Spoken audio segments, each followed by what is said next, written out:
Good afternoon, ladies and gentlemen. Welcome in the name of FABEC and our partners, the Danube Fab, FabCE and Baltic Fab, to our Interfab AIM event, Digitalization, Challenging and Enabling Future AIM. My name is Hadi Polevka. I'm the head of AIM Policies and Plans and responsible for geodata at DFS, Deutsche Flugsicherung. By chance, today I'm celebrating 38 years of working in ATM, but still curious and open for new ideas. So I want to say hello to all my colleagues all over Europe and beyond. And willkommen in Berlin, just in time for the second lockdown in Germany. As there is no audience here at the location, I'm feeling like a football player in an empty stadium.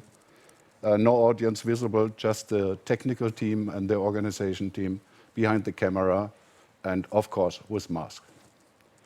We had to take into account COVID-19 situation, and of course came to the conclusion that organizing a face-to-face event was no longer realistic. But despite this situation, we were convinced that such an event should take place.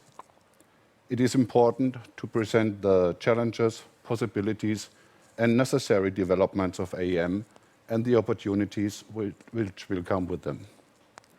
The result of this reorganization is reflected in the reduction of the time available. And in contrast to a face-to-face event, unfortunately, no live discussions can take place, but Q&A sessions via the internet platform and on stage after each session is possible. But your questions can be put on this platform until Tuesday evening, 6 p.m. That means that questions that cannot be answered during the event or questions that will come after the event will be answered until tomorrow, 6 p.m. That's the plan.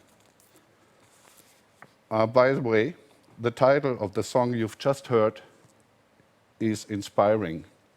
So we hope that the program we have put together will be inspiring for you too. And because of the Olympic Games had to be cancelled this year in summer, I would like to say the famous sentence, at least now, I declare the opening of this Interfab AIM event. Now I don't want to waste more time and come to Peggy de Westerl's welcome address. Unfortunately, Peggy cannot be with us due to other obligations, but I'm more than happy that she sent us a video for her opening statement. Peggy is the Chief Operations Officer of SKIES, the Belgian ANSP, and currently she's chairing the Standing Committee Operations from the FABEC. So let's watch Peggy's video and listen to her words. Good morning everyone, and welcome to this virtual workshop on digitalization, where we will discuss the challenging and enabling future of AIM. Aeronautical information management is entering a new era. Digitization is transforming the way this vital data is used. Meanwhile, drones and very high altitude aircraft operations are placing new demands on AIM providers. These new airspace users will have to be integrated into our current ATM ecosystems. On top of that, existing customers will of course have new demands as well to use automated and dynamic AIM data. There are also new legal and institutional frameworks to consider. New protocols, especially with regards to swim services, will need to be researched and properly understood before they can be delivered into the market. This only increases the requirement for highly precise and standardized data. This data will need to be delivered via new levels of interchangeability and through harmonized publications. We are also integrating new formats of information from geospatial data sources. Even though these concepts were initially applied for UTM, they will eventually increase the overall added value of ANSP's traditional core business. Automation will be the key driver in the future for AIM and will require the highest level of standardization and harmonization. This goes far beyond the requirements of the individual ANSPs. New concepts will need to be introduced systematically across the entire industry. FABs will have a crucial role to play in this process, ensuring that ANSPs align their programs. FABs provide the ideal forum to address the challenges of the future and will help to achieve the improvement we are all aiming for across all key performance areas. Many thanks for your attention. I wish you all a fruitful and interactive workshop. Many thanks to Peggy for her opening statement. That really means a lot to us because the Standing Committee Operations from the FABEC was always actively supporting the work from the FABEC AM steering group and the task forces. And due to this, we've been able to work successfully. And now it's time for the keynote speech. Digitalization has reached all aspects of our life. Some areas make faster progress, whereas others progress slower. Employees' attitudes and abilities in the digital realm are usually the deciding factors for the speed of digitalization and not hard and software constraints. Digitalization allows to outright revolutionize business processes. Digitalization enables clinging to traditional processes will suffer the most as the digital transformation progresses. Looking at these things, we must bear in mind that our core business, ATM, with all its special regulations and not all the administrative processes that support it. Data are sometimes called the new oil. However, this analogy is only partially accurate. Whereas oil is a limited resource, data are omnipresent and can be copied without any limitations. Nonetheless, there are still some parallels which are useful for our analysis. Just like oil, data need to be refined before use. When petroleum replaced whale oil as primarily lamp fuel, a crude refining process was sufficient for use as lamp fuel, but not for use in combustion engines. Combustion engines require more advanced methods of refinement and adherence to consistent product specifications. If fuel manufacturers were to violate these strict standards, combustion engines would not work as designed and can even be damaged by non-standard fuels. The introduction of such strict standards leads to economies of scale and competition.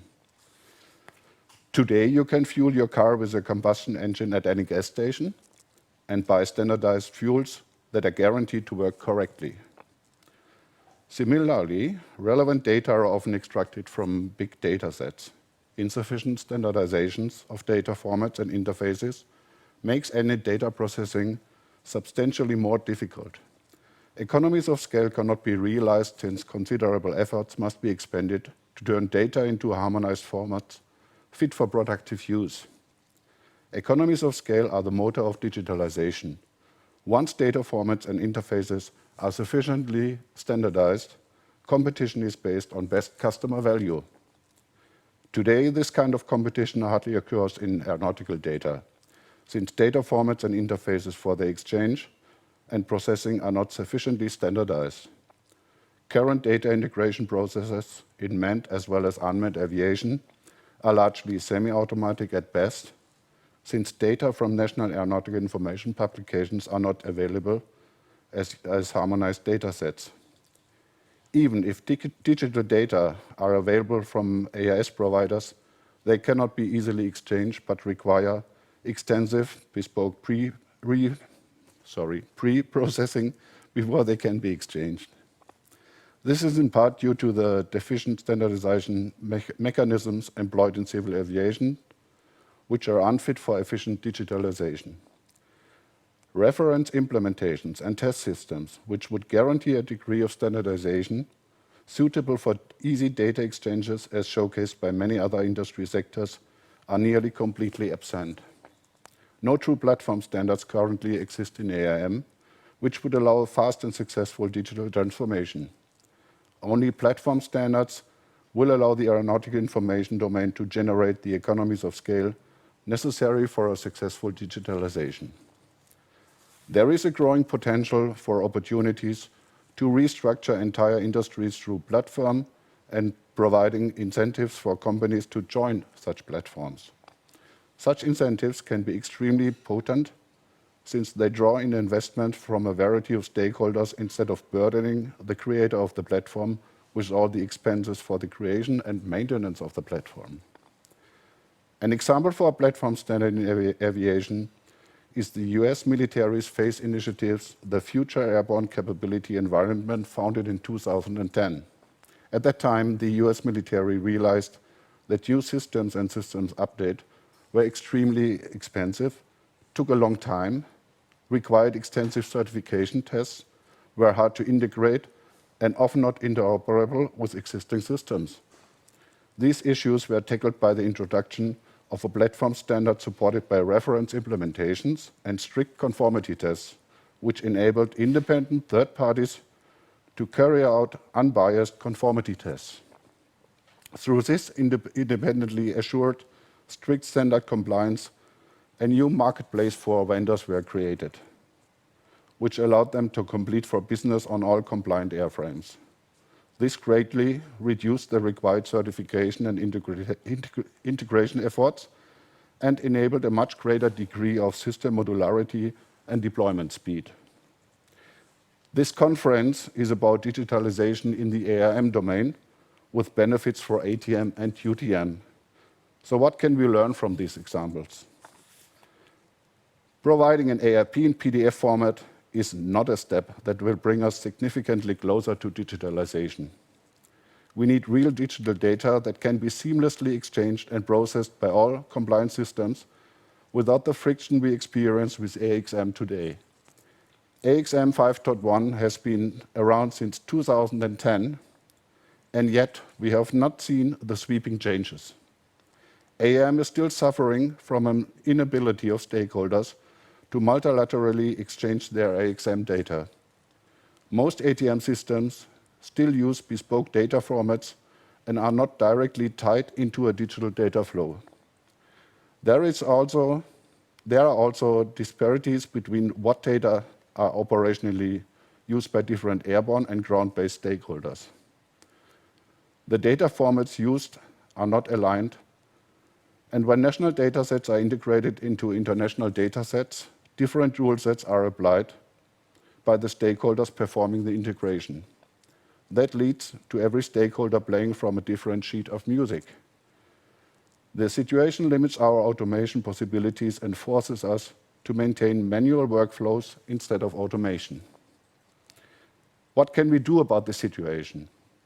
To make progress, we need to work together to finally achieve seamless interoperability of our AAM data and coordinate with each other to create harmonized international datasets before we even publish our data. The signing of the Interfab Declaration on closer cooperation on IAM at this conference is an important step into the right direction. What can you expect during these next 2 days? In the first session, The Future of Aeronautical Data Exchange, we will hear about ideas to pave the way for successful automation based on new approaches and an example from Austria on automated data conversion. The second session will focus on harmonization possibilities and best practices for AAM. They are a prerequisite for more efficient AAM processes. The first session tomorrow will concentrate on geodata for UTM, ATM, and possible new applications. How can we avoid the failures that we have been made in AAM in the past? Can we tackle some of the data problems of manned and unmanned aviation together? The last session of our event will be the signing ceremony of the Interfab Declaration to deepen the cooperation in the domain of aeronautical information management, concluded between the 4 FAB partners, FABEC, Danube Fab, FabCE, and Baltic Fab. This conference will allow us to exchange ideas and find new approaches to move aeronautical information forward. We are all in this together. Please keep an open mind and embrace new ideas and approaches that will advance AAM. Thank you very much for your attention. Now, the first session we have today is on the subject of the future of aeronautical data exchanges. In particular, the challenges and necessities, but also possible solutions, first steps, and best practices. The first speaker now is Jan-Philipp Lauer, who will share his thoughts and ideas on a successful standard for aeronautical data exchanges with us. Jan-Philipp, or better known in the community as JP, is a senior expert AIM international at DFS, Deutsche Flugsicherung, and a member of my team. He began his aviation career in 1995 when he had his first glider flying lesson. Since then, he has flown powered aircraft, served in the German Air Force, and worked for Elbe Air, Hapag-Lloyd, and Lufthansa.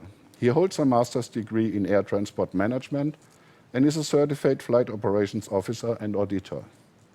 In 2008, he joined DFS Deutsche Flugsicherung AM department and now focuses on interoperability, digital data exchanges, and regulatory issues. But before JP starts right now, I would like to point out that you already have the possibility to post your questions to him on the platform during his presentation. So I send a warm welcome to JP in Langen or at home. He should have joined us already. He's already there on the live stream. Hi, JP. How are you? Hello. Well, let's start. The virtual stage is yours. Thank you. As we've heard from Hardy, there are indeed a number of challenges when it comes to aeronautical information and their exchange, and I have prepared some slides to illustrate some of these challenges. So let me switch over to the presentation here. There we go.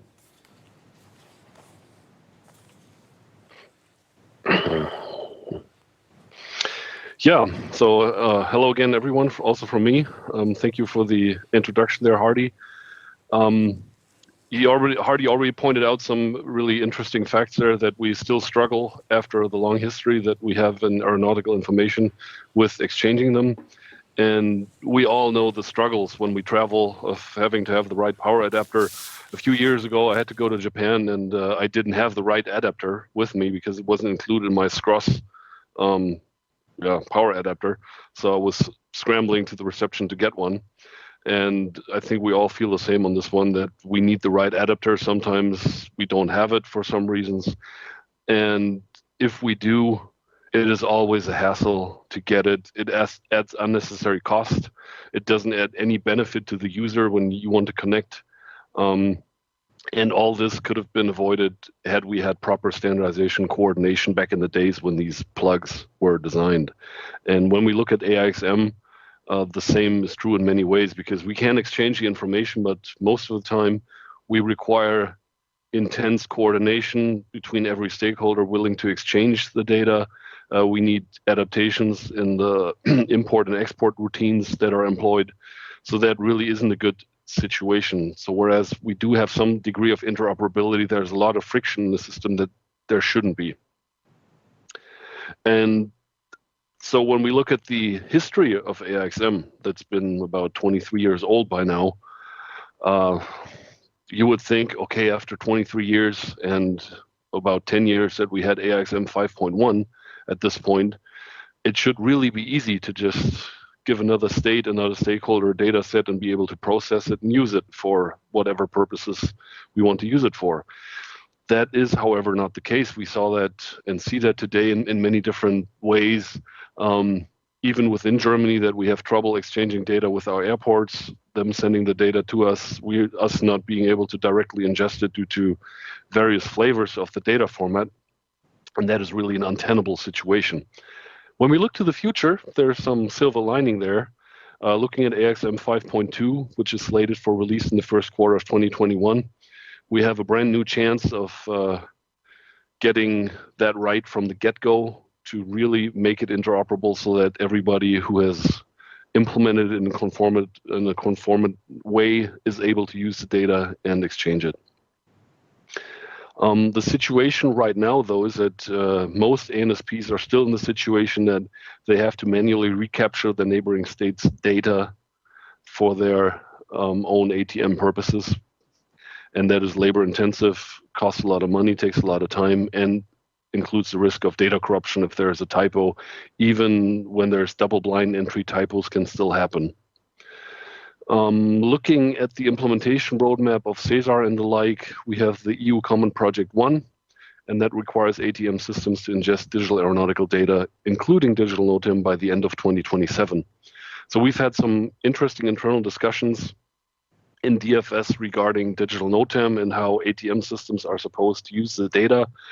Identified some disparities between what is happening on the electronic flight bag cockpit side, on the side of the airports with our SMX systems, and also the route guidance. And it turns out that we are currently lacking the Aerodrome Surface Routing Network, which is implemented in the AMXM standard, but not implemented in AIXM at this point in time. So we're trying to figure out a solution how we can include the ASRN data also in AIXM, so we come to a situation where all the data sets are able to encode the same pieces of data and are suitable for our tower automation systems as well as onboard automation systems that enable the route to be displayed on the electronic flight bag.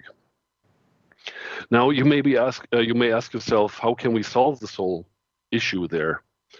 And as I mentioned, when we get an AIXM file today, it is often similar to us trying to open a file with the non-native application if the file format is not properly standardized. So while you do get something, it is often not what you want. You have to invest manual labor to fix the formatting. In the case of OpenOffice and Word, it could be that the font is not right, that the sizing is not right, that sometimes stuff is bold that is not supposed to be bold, and so on and so forth. So you get something, but you really have to put some work in to make it look right, like you want it, and then make it fit for your own purposes. And of course, with our information cycle being 28 days, having to do that each and every time, and also risking data corruption due to these manual interventions is not a good situation to be in. So what we should be aiming for really is that all AIXM data can directly be exchanged among all of us, because that would drive out costs, so it would make things cheaper, would make things faster and also safer, and save us a whole lot of headaches. When we look towards the systems we use today to process our AIXM data, the vendor lock-in would also be reduced, because all of a sudden this would allow us to use various systems from various suppliers out of the box, because they would simply understand the format, and it would lead to stakeholders using the same data for the same applications. And what is particularly important, everybody would play from the same sheet of music, like Hardy also mentioned previously. Now, the question is, how can we achieve this somewhat elusive goal? And the way that other industries have done it is by implementing reference implementations with conformity tests, so that once you agree on a data standard, it is implemented in a standardized way, in a standardized dialect, and everybody can just check their implementation automatically against this reference implementation and conformity testing system. That is the way that the ISO 19000, the geospatial community, does it, and I would argue that we should follow the same approach to do this. And then once we do have a harmonized data format, new possibilities open up, and we can think about how can we better arrive at cross-border data sets that are fully harmonized. So really, the interoperable data that we then have, the data format, is the first step toward an integrated data set that not only spans one country, but several countries. So once we integrate the data sets in a cross-border fashion, we facilitate use cases such as free route airspace. We can coordinate better between centers when the handoffs take place, because there's a higher automation potential, and all stakeholders playing from the same sheet of music is also a prerequisite for further automation, like I mentioned, for example, in the airport case.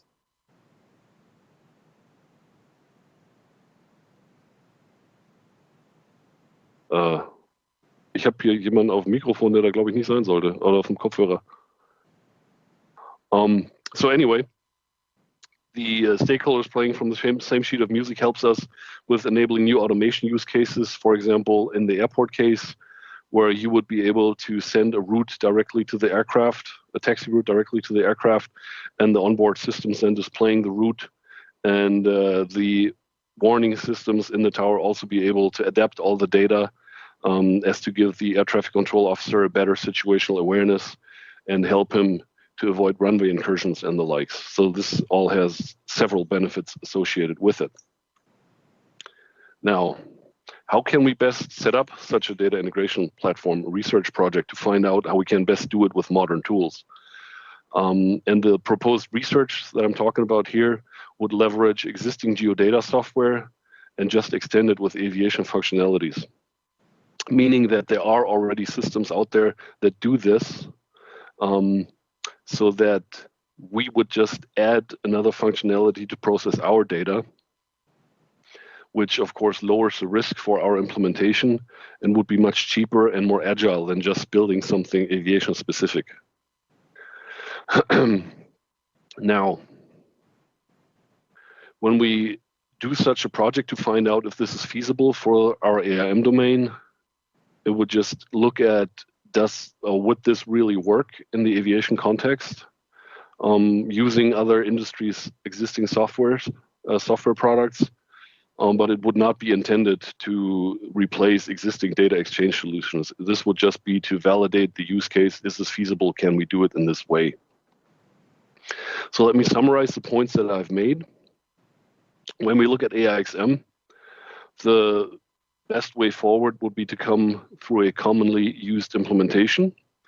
And this commonly used implementation would be verified through conformity testing in a reference implementation where everybody can upload their data just to validate whether it is implemented correctly, and so that vendors can take their software and pre-certify it. So you could buy an AIXM solution, an AIM solution that will be compliant with this straight out of the box, which of course would be quite amazing, looking at the troubles we currently have in terms of processing the data that we already have. In terms of data integration, the research would focus on whether generic ETL, extract, transform, load tools can be used for AIXM data integration. And there would be the potential for operationalization and the availability of data sets that are harmonized. When it comes to automation, stakeholders would then be directly able to load any compliant AIXM data set into their systems. And once everyone plays from the same sheet of music, we can unlock new efficiency potentials, lower costs, and also increase the degree of automation that we are able to safely support. Looking to the future, when we pull this off, this whole process of integrating the data based on a harmonized data format, the concept could also be operationalized, in particular the data integration platform I mentioned. And looking at unmanned air traffic, the same data integration methodology could also be applied to it, so that data sets can be easily shared and helping with cross-border drone flights that are safe.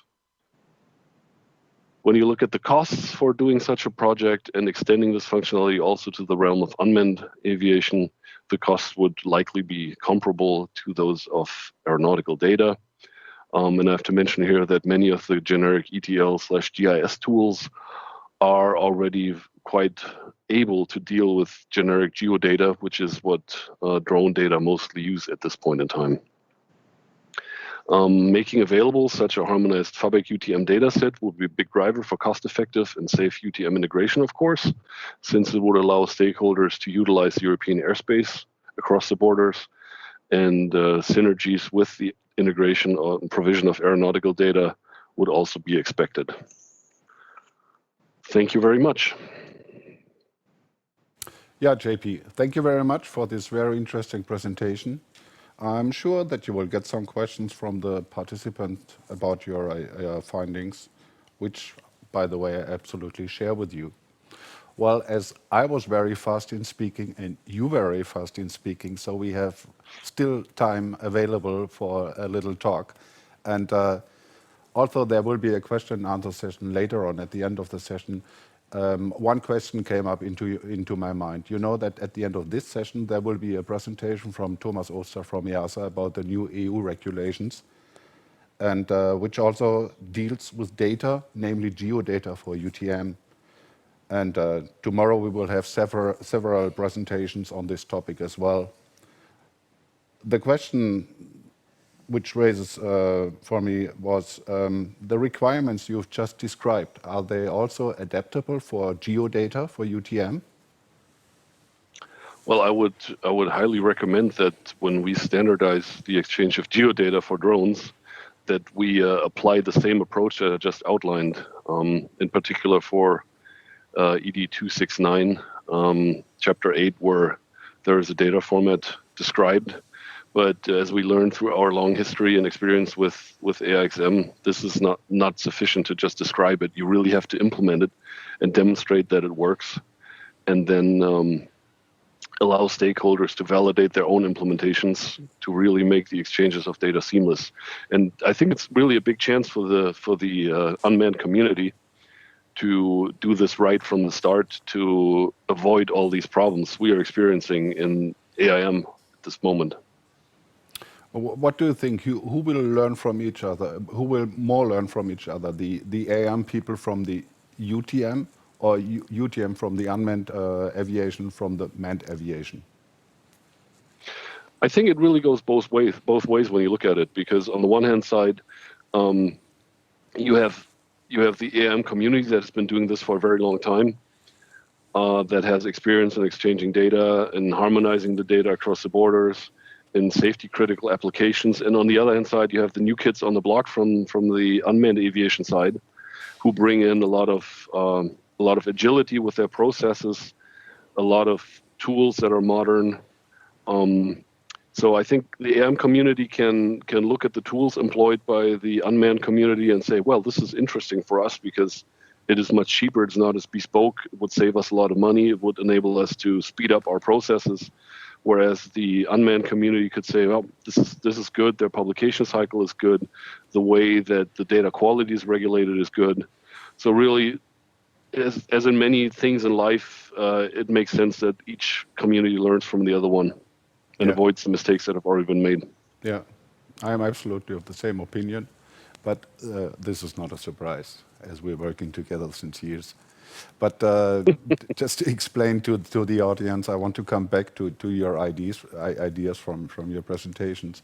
Coming back to the point of the validator, how does it look like in reality during the daily working for the AM people using this validator? What does it mean? What will be the input? What will be the output? Or again, some more words about the concept of the validator would be great from your side. Sure. So the validator would be instantiated in a way that it's residing in a cloud, probably the likes of Amazon or Microsoft, that you can really scale it in terms of computing power. And if you want to have a very concrete look, I recommend looking at the way that the Open Geospatial Consortium tests systems and interfaces for compliance. And the way it works for them is to upload your data set in terms of data, and then you get a report back after it's checked which items have been implemented in a canonical fashion, meaning that it is in compliance with the dialect that has been implemented, is supposed to be implemented. And if it is not, you get an error message back saying you need to change this in order to be compliant. So you would then fix the issue, re-upload your data, and then do another conformity test, and you'd get another test protocol. And the same thing holds true for the interfaces you could use. So you would hook your system up to the reference implementation, the test system, exchange data through your interface, and the system would also generate a report which items are correctly implemented, which ones are not, so that you can go back and fix it and then arrive at a harmonized implementation across the board. That sounds good. If I may, I would like to make the proposal. Could you insert the link to this OGC platform later on in your presentation? Because later on we will make all the presentations available to you, to the audience, and then you're gonna have this link to the OGC part in order that you can see it, how it works. Of course, yeah. Yeah, great. So again, thank you very much, and see you later in the Q&A session. Thank you, JP. Thank you. The next speaker now is Robert Wehofer. Robert Wehofer from Austrocontrol. He will show us how Austrocontrol already produces digital data sets for obstacles with new methods. Multiple data formats with a single workflow. So let me introduce Robert first. Since 2011, Robert is the head of the AIM static data at Austrocontrol. He's responsible for static aeronautical information products, including the Aeronautical Information Publication Austria, aeronautical charts, GIS products, and for the implementation of the ADQ regulation, which have been now incorporated into the EU regulations 373 from 2017 and the implementing regulation 469 from 2020. And now I send a warm welcome to Robert in Vienna. Hi, Robert. How are you? Yes, thank you, Hardy. Hello. Thank you for the very excellent introduction. I'm Robert Wehofer from Austrocontrol. So just give me a second to start the application sharing. Great. Moment. Okay, let's start. We are curious about your presentation. So it's just a fortunate coincidence that this AM workshop is held during the launch of our very first digital data set that we will provide strictly according to the standards of ICAO Annex 15. So I would like to seize the opportunity to present our new obstacle dataset for Austria. I just want to begin with giving you a brief summary of our project ETOD Austria. Then I want to give you, in a second step, ideas. What are the ideas behind the 3 different obstacle dataset formats? Then I would like to outline our way how we produce them. And then I want to give you an overview of our further developments concerning digital datasets. In order to provide quality-assured obstacle datasets, there was an urgent need to improve the general obstacle origination and maintenance process in Austria. Therefore, a national project called ETOD Austria was started in 2016 that was initiated by our Ministry of Transport. The key player of the implementation of this project is the Austrian Geodetic Institute, the Bundesamt für Eich- und Vermessungswesen. They have 2 main tasks. One is to regularly monitor and improve obstacle data by means of airborne photogrammetry and laser scanning. Each 3 years, a third of Austrian territory will be scanned from the air. This work will be done in collaboration with several national aviation authorities. Both the Geodetic Institute and the authorities will consolidate the most current information of obstacle data in a nationally centralized obstacle database, and that will be done on a daily basis. Hosting and maintaining this database is the second main task of the Geodetic Institute. So the general procedure is the national authorities enter obstacle data in the database. The Geodetic Institute monitors and improves data. This will be done in the background. And Austrocontrol downloads updated information on obstacle data for the publications.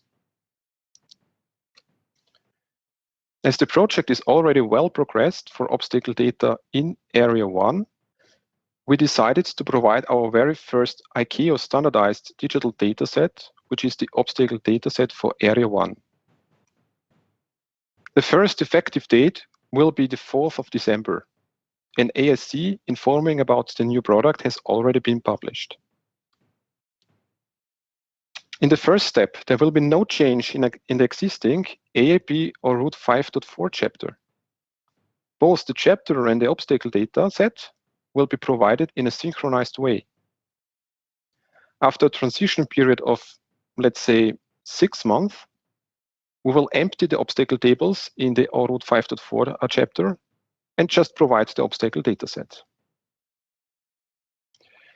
We decided to deliver 3 different formats.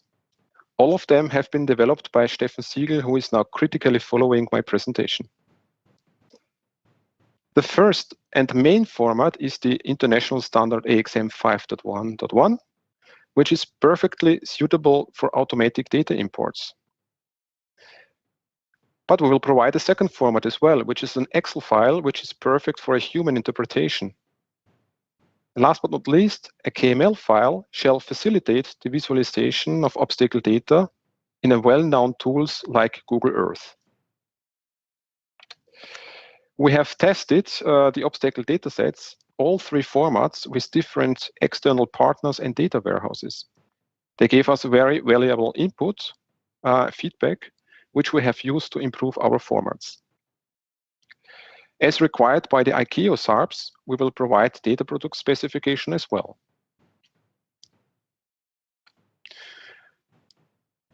So let's go to the first format, which is AXM 5.1.1. To be honest, there's not so much to tell you about it. It's a well-known international standard.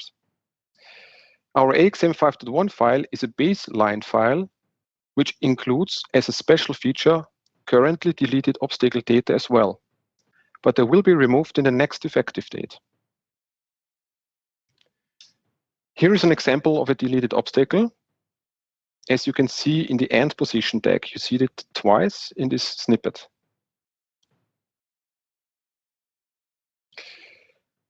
The Excel format is a bit more interesting because it's not a standard. As you know, I think that not everyone would be happy if everyone has to deal only with AXM 5.1 for obstacle data interpretation. Therefore, we will provide an Excel file as well, which is very similar to the display of AIP ORUT 5.4 chapter. As some of our test partners told us they would even use the Excel file for automatic data imports, we decided to include additional columns to facilitate the work. That is the UUID, the unique identifier, the geometry type, the decimal notation of the coordinates, and the used vertical reference system, as we have two different ones in Austria. The Excel sheet contains 5 tabs. The first one is the metadata, as required by the ICAO SARPs. The second tab contains a full list of all obstacles, a snapshot of all obstacles that are currently valid. And then we have decided to add 3 further ones. One tab for the new obstacles, so it's easy to find out which obstacles have been introduced since the last effective date. Then we have a specific tab for the changed obstacles and another one for deleted obstacles. Everything to be compared with the last effective date. Here is a snippet of the list of changed. Here's an example of a very complex cable car existing in Austria. As the table is very wide, I had to separate it in 2 pieces in my presentation. So this is how it looks like if you choose the tab All Obstacles. Here you can already see that there are some columns which have been added compared with the AIP 5.4 chapter. In the middle, you see the geometry type. And on the right side, you see the coordinates in a decimal notation. Why do we have the coordinates twice? There is one in a typical representation, as everyone knows. But many data warehouses more likely to have the coordinates in a decimal notation because it would be more easy to import. This would be the right side of the white table. As you can see, we have here a vertical reference system in addition, and we have the unique identifier on the right side. The unique identifier makes sense because we have 3 different formats, it is needed to uniquely identify an obstacle in all 3 formats. Here's another example, a snippet of the list of changed obstacles. Here you see something highlighted, namely, effectively changed information are here in this table, colored. So you can see that we have here a lot of wind power plants. We love them in Austria. And here, especially changed have been the coordinates and the vertical reference system. And in one example, there is a change in the location. The third and the last data format we will provide is just for the ease to visually represent our obstacle data in tools like Google Earth. Data users and even authorities could use this format to conduct visual plausibility checks. To reduce the size of the file, a KMZ file, which is just a compressed KML file, can be downloaded on our websites. Let me show you some snippets of the KML representation. Here you can see all the three different geometry types: point, line, and polygon. On the bottom, a classical transmission line. And in the middle, you can already imagine our new Astrocontrol headquarters, which is currently in construction. We hope that it will be finished in less than 2 years. It is one of the few really polygon obstacles we have in our dataset. On the right side, in the right picture, there is depicted the highest point obstacle in Austria, which is the 250 meters high Danube Tower in Vienna. The KML format also supports textual information of obstacle data by just clicking the point of interest in Google Earth, as you can see here. Here, the user has clicked on the most right obstacle, and the pop-up shows up, and you can see there all needed information about the obstacle. Yes, and it looks just similar to the appearance of the AIP or Route 5.4 chapter. How are we producing the three formats of the obstacle dataset? We produce all three of them by using a specific software that is well known and very powerful in the domain of geoinformation. It's FME, which is shortened for Feature Manipulation Engine, and it's a tool developed by the Canadian company SAFE. Its magic is the support of 450 different data formats that can be read or written, including AXM 4.5 and AXM 5.1. And it works very well. And its additional strength is that it can very well handle large amounts of data. Another core technique of FME is that there is a possibility to manipulate the content of the data flexibly by using so-called integrated transformers. What is a transformer? You can compare them with functions provided in Microsoft Excel.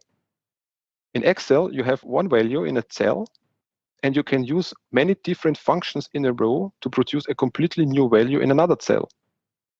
In FME, these kind of functions are called transformers. On the next slide, you see a snippet of such an FME data transformation project. This snippet is from our real project where we are producing our obstacle datasets. In that snippet, you can see on the right side the Excel tabs all obstacle and new obstacle. So on the right side, there is the data writer, and the data writer is responsible for the output. One big benefit is that we only use a single FME project, reading from a single data source and generating all three formats with just a single click, fully automated and fully synchronized. The only manual step is to compress the KML file into an KMZ file. We can easily live with that. So you see on the left side, the data reader, which has reference to the one and only data source, which is our obstacle database. And I have already told you about the transformers. So here's an example of one transformer in the middle on the bottom side. This is a tester. The tester is a very simple transformer, but used very, very often, which just evaluates a specific if condition in the data stream. It separates the data in a true condition stream and a false condition stream. So an easy way to separate data by using a certain condition. Other examples for transformers is, for example, the attribute manager, which is needed to manipulate attributes, columns. For example, if you have the need to have another name for a column, just take the attribute manager. What about our future developments? As we are already providing obstacle datasets for Area 1, we are very interested in providing obstacle datasets also for Area 2. Meaning that we have to provide obstacle data for our 6 international airports in Austria. This part is still ongoing in our national project e.Austria. And we are slowly evaluating the possibility to provide AEP datasets, but step by step.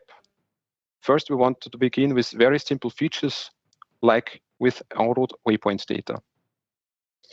There are more types of digital datasets, but currently we do not have more plans concerning them. That's it. Thank you very much for your attention, and I'm already looking forward to your questions later on. Steffen Siegel will help me to answer them. Thank you very much, Robert, for this really comprehensive presentation. And yeah, I like it. On the way to finding solutions, you also move out of your familiar AIM environment in terms of the software and the system, and then find more efficient and better solutions.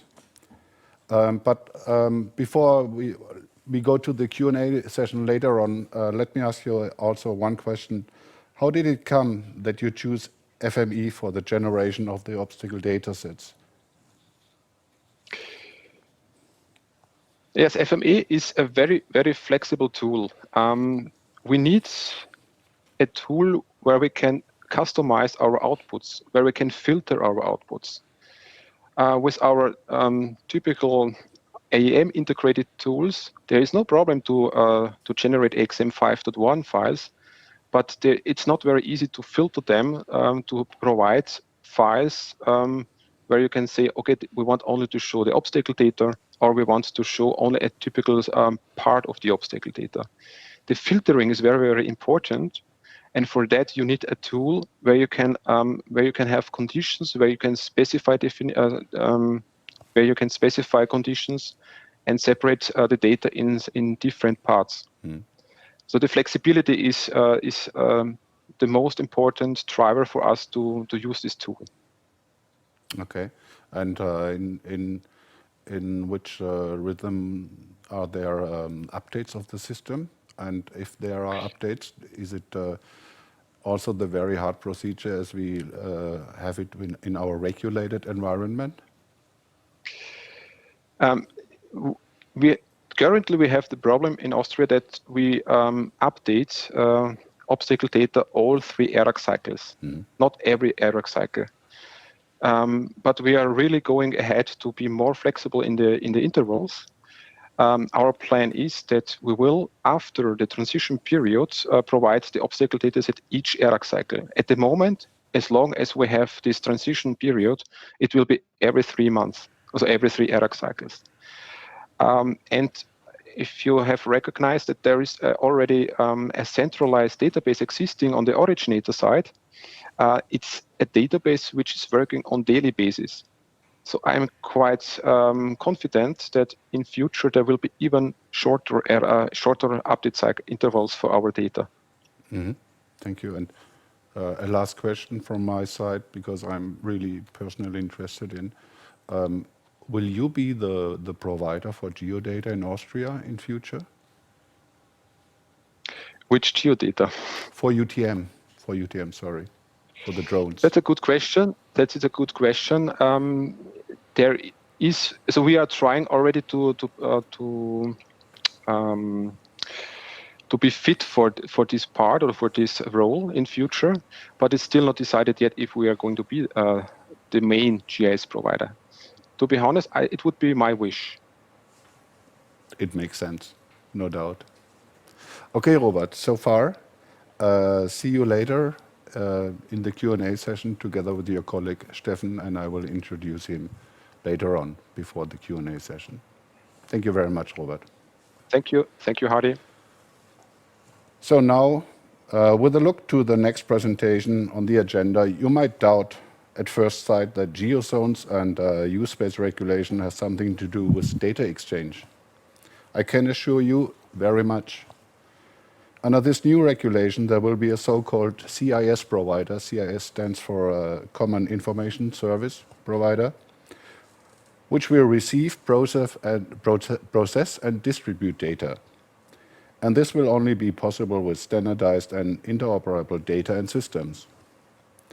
The reason is quite clear. These are big volumina of data for an unmanned vehicle, so data of the highest integrity and quality are needed to ensure that the mission can be flown accurately. For example, erroneous data due to media breaks can also have fatal consequences. So I'm calling Cologne and welcome Thomas Oster, Drones Project Manager at EASA. Let me first introduce Thomas. Thomas has a background as communications technology engineer. As senior military surveillance expert until June 2019, he was providing military expertise to the implementation of technologies like ADS-B, Mode S, Mode 5, as well as to respective EU rulemaking activities, first under the Eurocon Notice of Proposed Rulemaking, the EN-PAR-EM process scheme, and later under the EASA rulemaking process.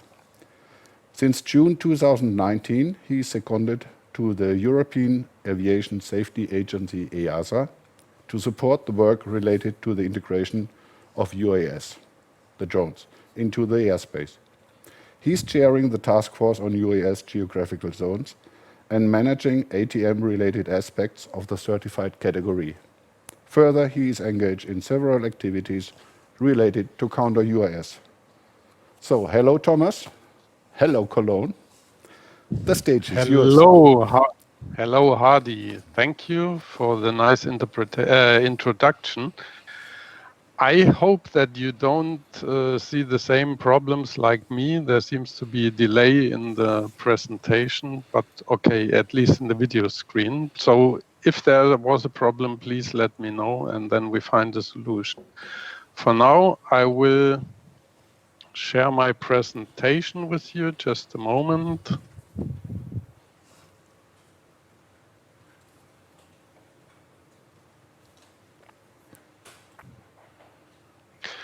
So, as you were already introducing, starting my work at the EASA back in June last year, not having any background on drones, I received, besides other tasks, the task to chair the task force related to UAS geographical zones and, of course, the regulations which are behind. So, even being already close to pension, I found myself in a complete new environment, but this keeps your memory fresh and your brain fresh. So I had to learn a lot of things. And it was really a pleasure so far to work on this, despite it's not an excuse at the beginning, but it's an explanation immediately at the beginning. I'm myself not a data processing expert. I'm a facilitator of a task force where, of course, I have many experts in the room and we try to manage that thing. So my briefing is structured along 3 bullet points, one of which is, explaining briefly the legal background.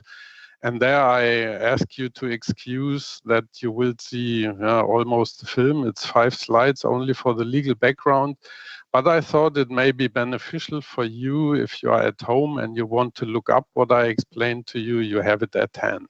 So don't be shocked, it will not be too much. The second bullet point is a brief one. I want to explain to you what is the objective of the UAS Geographical Zones Task Force that was established by EASA. And who was a member of that group and still is member of the group. We are close to finishing the work, but not yet done. And this I ask you to keep in mind as well. What I present to you, especially in my third bullet point, the main issues we were discussing, it's the state of play today. And things may change because we are still, when we are done, owing a focused consultation, and then it needs to go further through so-named advisory bodies consultation. So things may change. What I explained to you is the state of play today. Legal background. We all, or most of us, have heard that there are 2 main regulations dealing with the UAS. And the one which is the most important one related to UAS geographical zones is the implementing regulation 2019-947, Many people name it as well the Implementing Act, stemming from the 24th of May 19. So you see, 2 weeks before I joined the EASA, brand new. The main article which is referring to the US geographical zones is Article 15, which says that when a member state wants to define US geographical zones for the purpose of safety, security, privacy, and environmental reasons, they may, and I stress this, they may, this is not a hard requirement, they may implement a US geographical zone to prohibit US operations or to permit operations only if a specific equipage is on board or if other things are followed. They may permit only access of certain classes of UAS and so on and so on. Then we have for the operation of the so-named open category drones a list of requirements that have to be fulfilled before such a drone may fly. And there, this is what you see in paragraph 2. Member state may permit deviation from such requirements, but he has to do risk assessment before.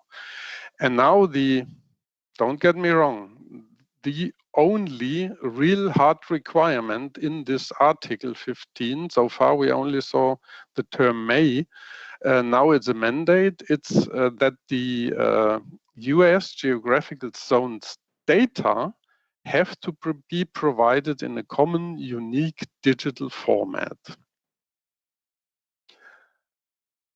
There is no rule which is never changed. So even this rule, which is a little bit more than 1 year old, was changed then in May this year already, but okay, not much was done in relation to Article 15.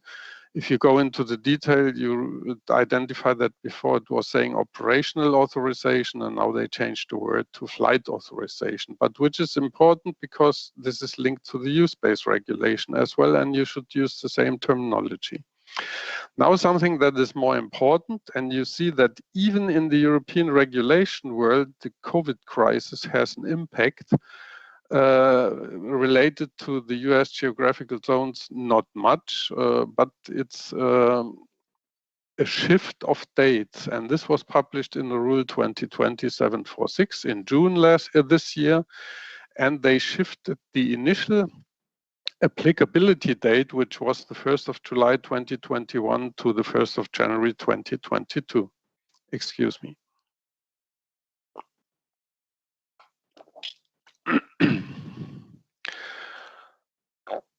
The second rule I was referring to, dealing with UAS operations, is the so-named Delegated Act, which is the 2019-945, and related to geographical zones. It mandates a UAS to be equipped with geo-awareness system. And then, of course, this needs an interface to upload the data and so on, in order to enable geo-fencing there. That should be enough. Permit me now to say a few words to the US Geographical Zones Task Force. It was established short after my arrival at the EASA last year. And the major task you will see here is the timely development of AMC, and GM to facilitate the harmonized implementation of Article 15, the Implementing Act. So I take the opportunity to briefly repeat what is AMC and GM. Not everybody listening may know.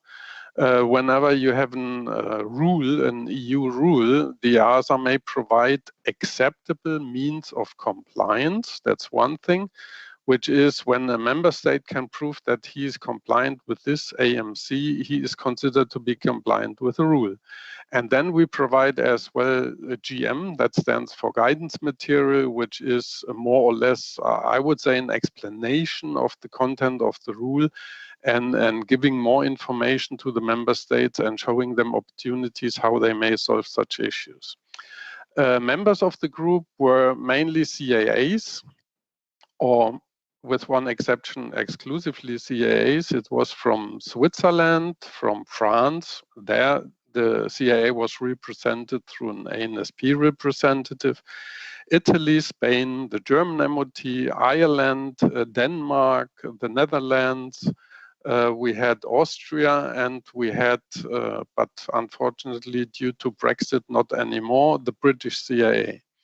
On top we have represented the European Defence Agency, the Eurocontrol Agency, so my original employee, and we have the EUROCAE, because we already heard from our first briefer that there is a MOPS being published, a minimum operation performance standard, and we had the chairman of that activity with us, as well as the chairman of the respective ASD STAN working group dealing with the geo-awareness standard. Okay, now I think this may be the issue which is of highest interest for you. What were the biggest issues we were discussing? This slide is just an illustration, but it includes a very important red remark. If you think there is a common definition of a US geographical zone somewhere in the rules, you will not find it. US geographical zones can have multifold reasons. The graph you see in front of you is just an illustration of a virtual thing around Cologne here.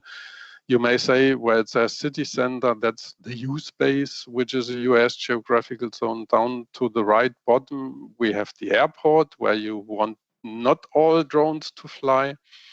You may have further up definitely zones where you don't want to have any drone to fly. Then you have a natural park. You want to protect the animals and their rest.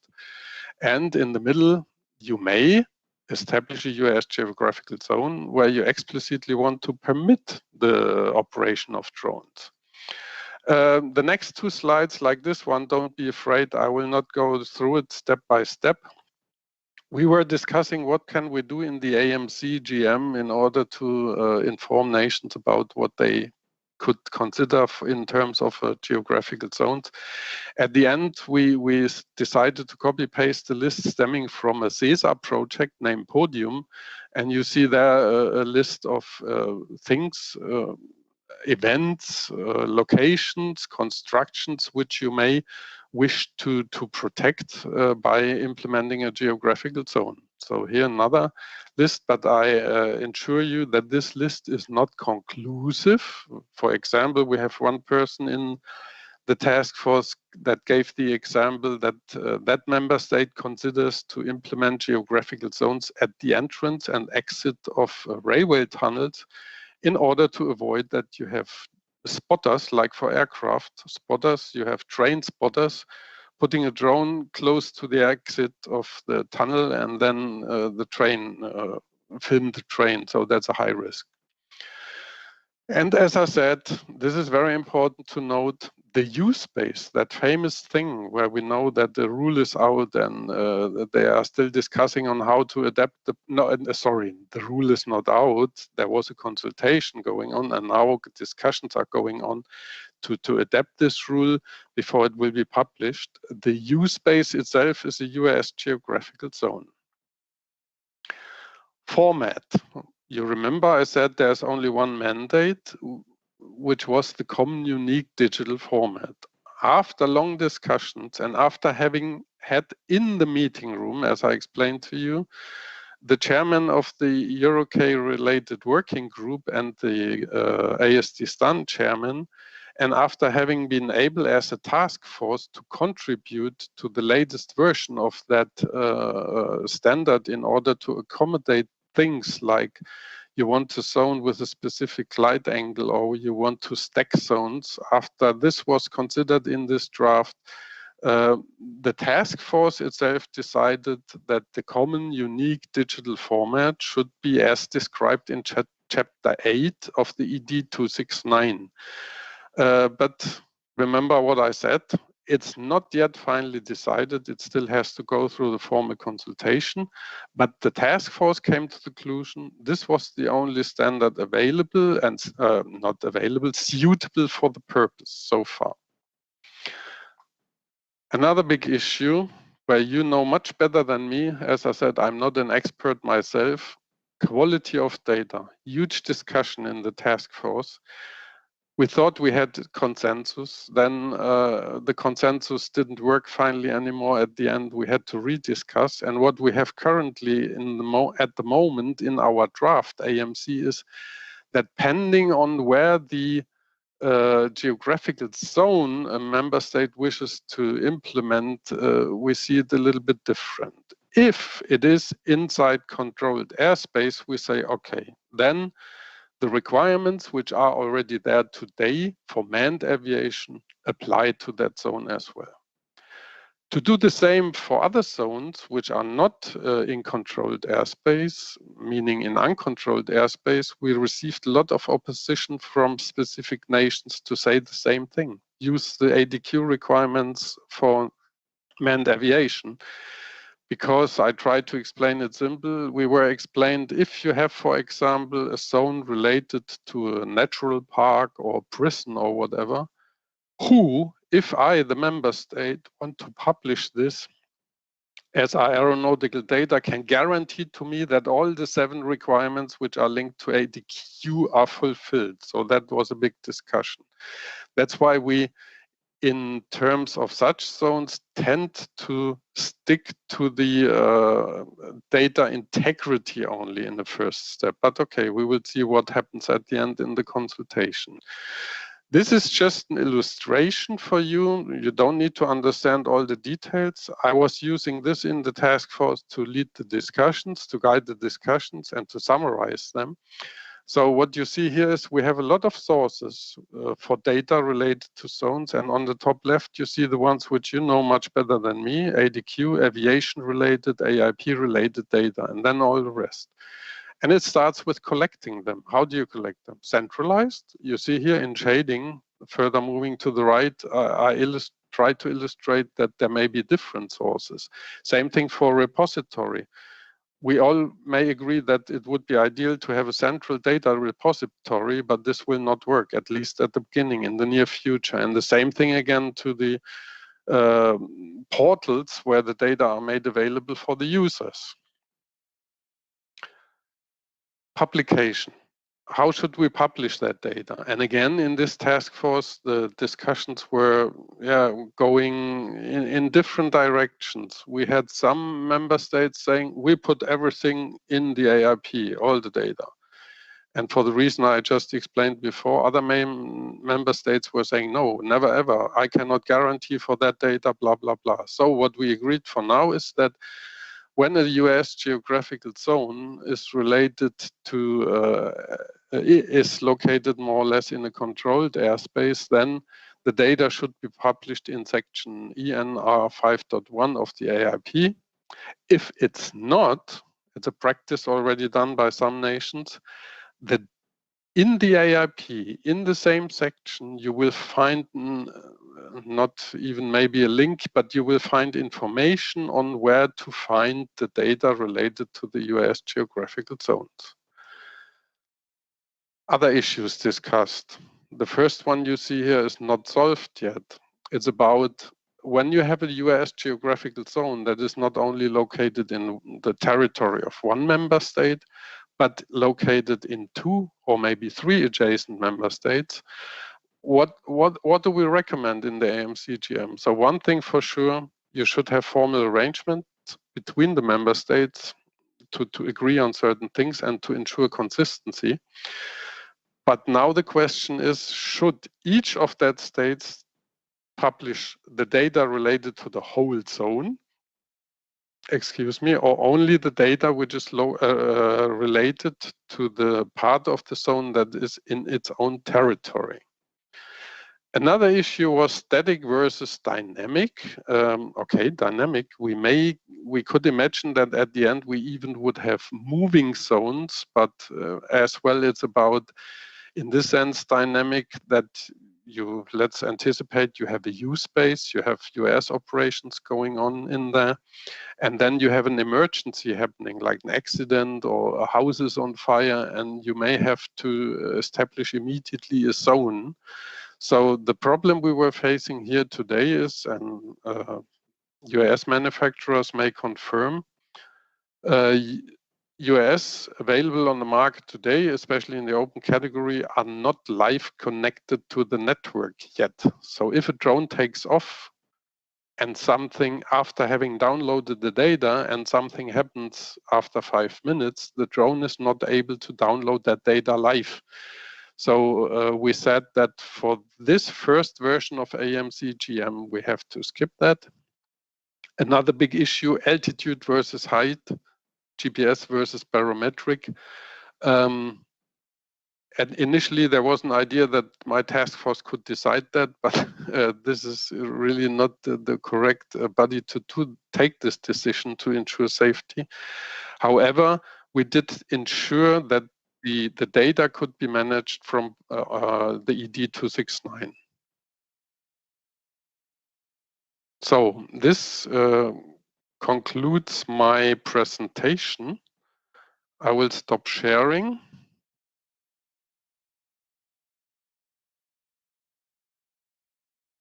And I hope that you still hear me. Yeah.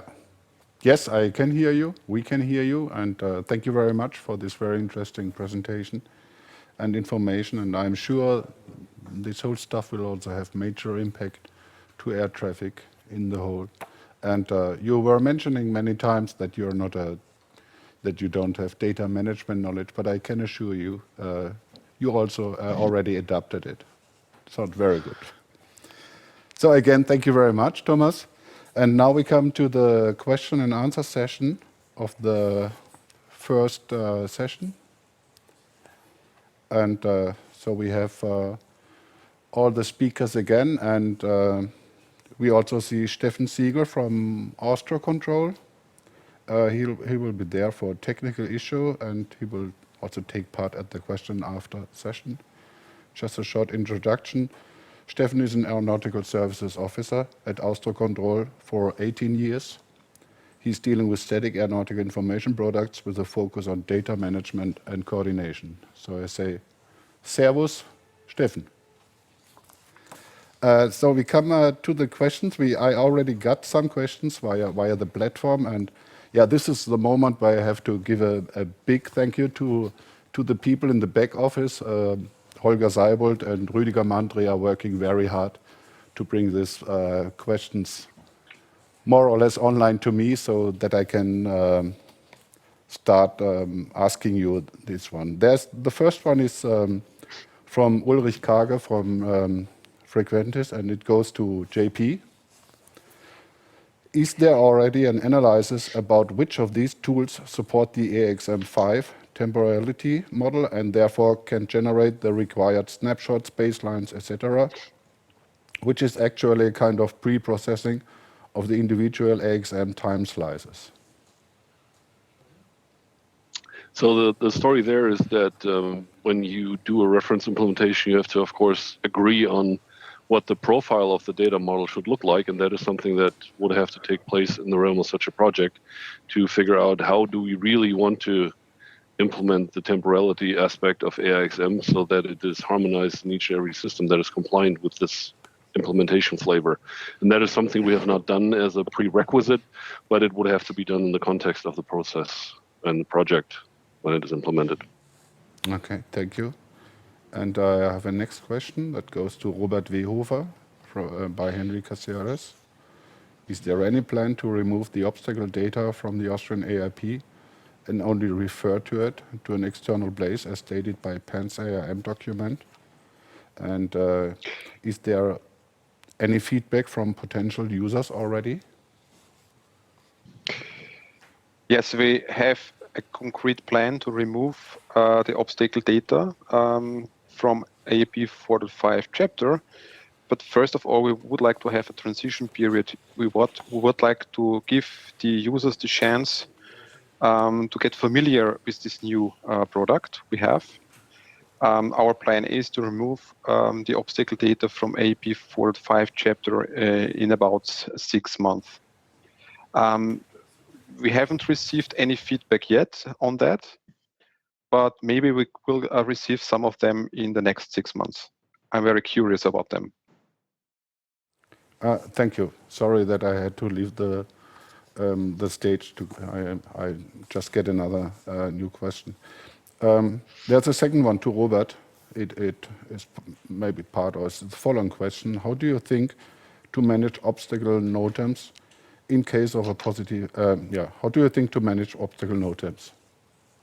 Future. In this first product we will provide, NOTAM is not part of this project.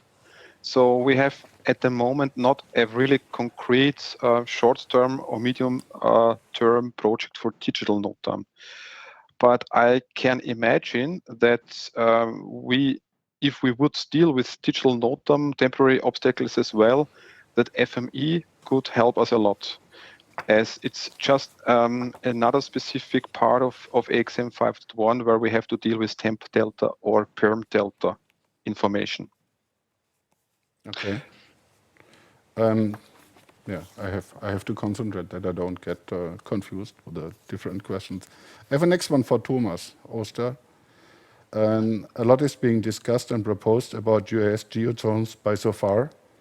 I have not heard if ICAO will introduce any formal place in the AIP where to include this information and if the type of areas will ever be supported, AXM. Do you have any ideas on this or use on this? About the, what role will be for ICAO in this whole context? To be honest and straightforward, in the context of the discussions we had in the task force, and even inside EASA, the ICAO link as such was not discussed. And I think as far as ICAO exists today, with related to AIXM and AIP and so on, at least for now, there is no change considered. Okay. Yeah, thank you very much for this answer. I have now the next answer is it's going to JP, the direction to JP. The next question, it's an interesting one. I was just thinking Jeopardy here. Harmonization and compatibility have always been a problem. That's right.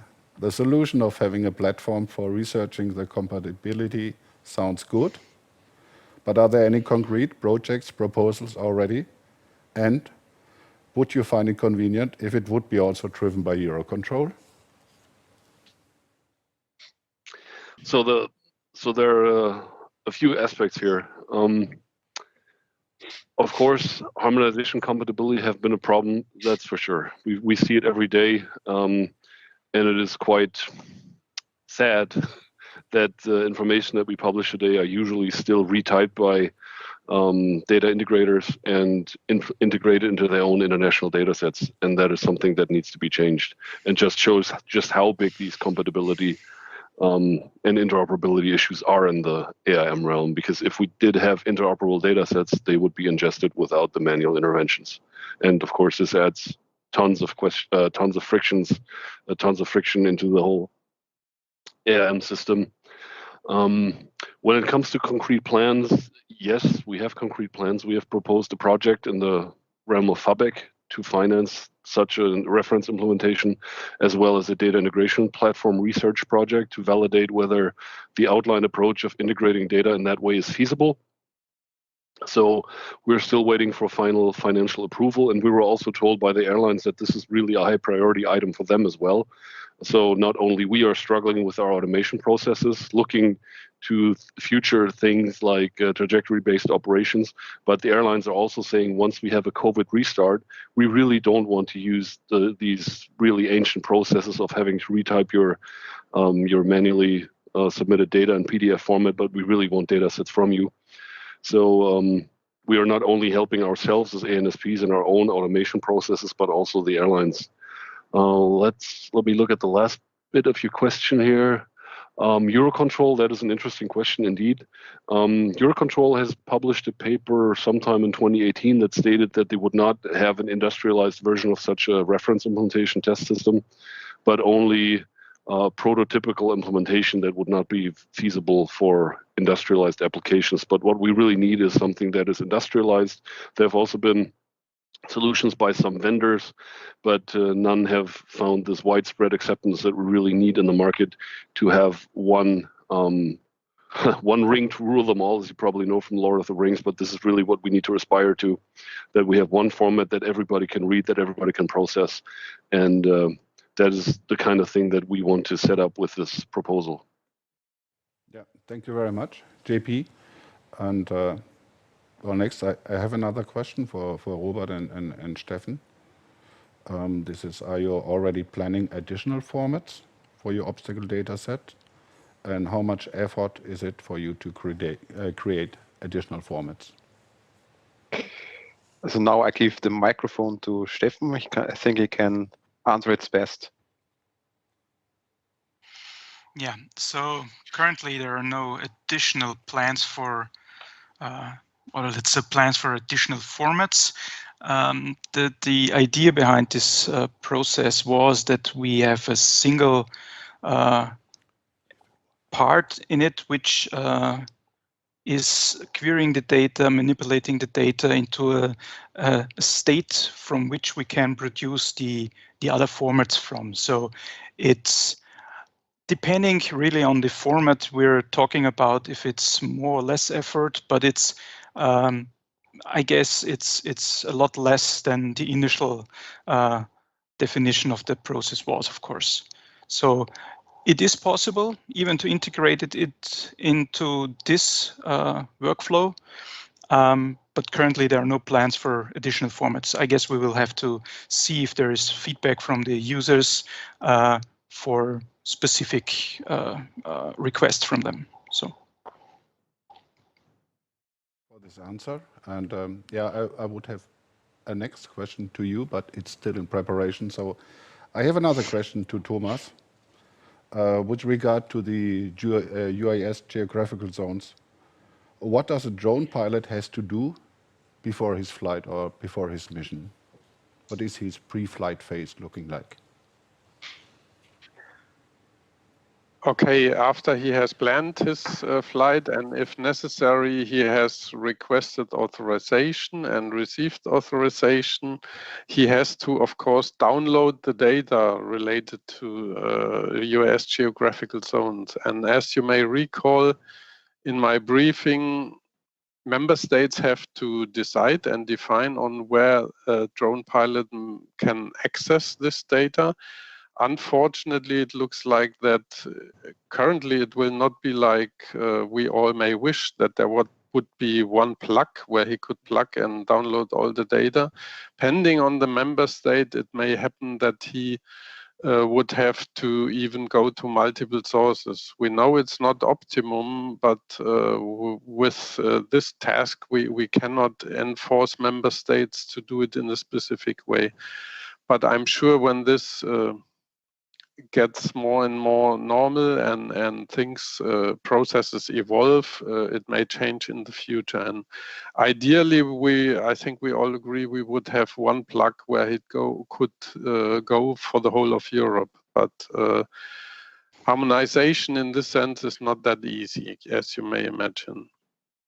Recalling the issue of not being live connected, a drone pilot, of course, will have to download the US geographical zone data as short as possible before his takeoff. Okay, thank you, Thomas. Well, that reminds me on the normal process what we have in manned aviation today in the pre-flight process, and that's always that's the same story as we have since decades. Once you get your NOTAM briefing, it's already old. So that's why it would be the best solution would be to get this information on flight. That makes sense for in the manned aviation, but in the unmanned aviation for drones, it's a computer it's flying. That's at least my my reception. Now, a next question. I have another question to Thomas, because it's going back to the data exchange. Was the AXM format considered as a possible common unique digital format for the UTM? This was, of course, being discussed, but this discussion amazingly was not very long, and there were not too many different opinions. Members did agree that due to the fact that there are so many UAS geographical zone data that are not linked to manned aviation, with everything what is behind, the respective requirements could not be guaranteed to be fulfilled. This was a kind of immediately off the table. Okay. Yeah, if I may add a personal remark, I'm also not a data expert like you, but if I'm not wrong, AXM format is quite a big format, and there is only a certain space available in a drone to get all this data, yeah, to understand all this data. I got another question to Robert. The Austrian ETOT service is done by aircraft equipped with camera or special equipment. And then to follow up, will they have to survey the whole territory every month, or what will be the time frame in between? Good question. But I fear that the Austrian taxpayers will not be able to pay each month scan flights in Austria. Indeed, it will evaluate it 1/3 of the territory each 3 years. So there will be a full scan of Austria in each 3 years.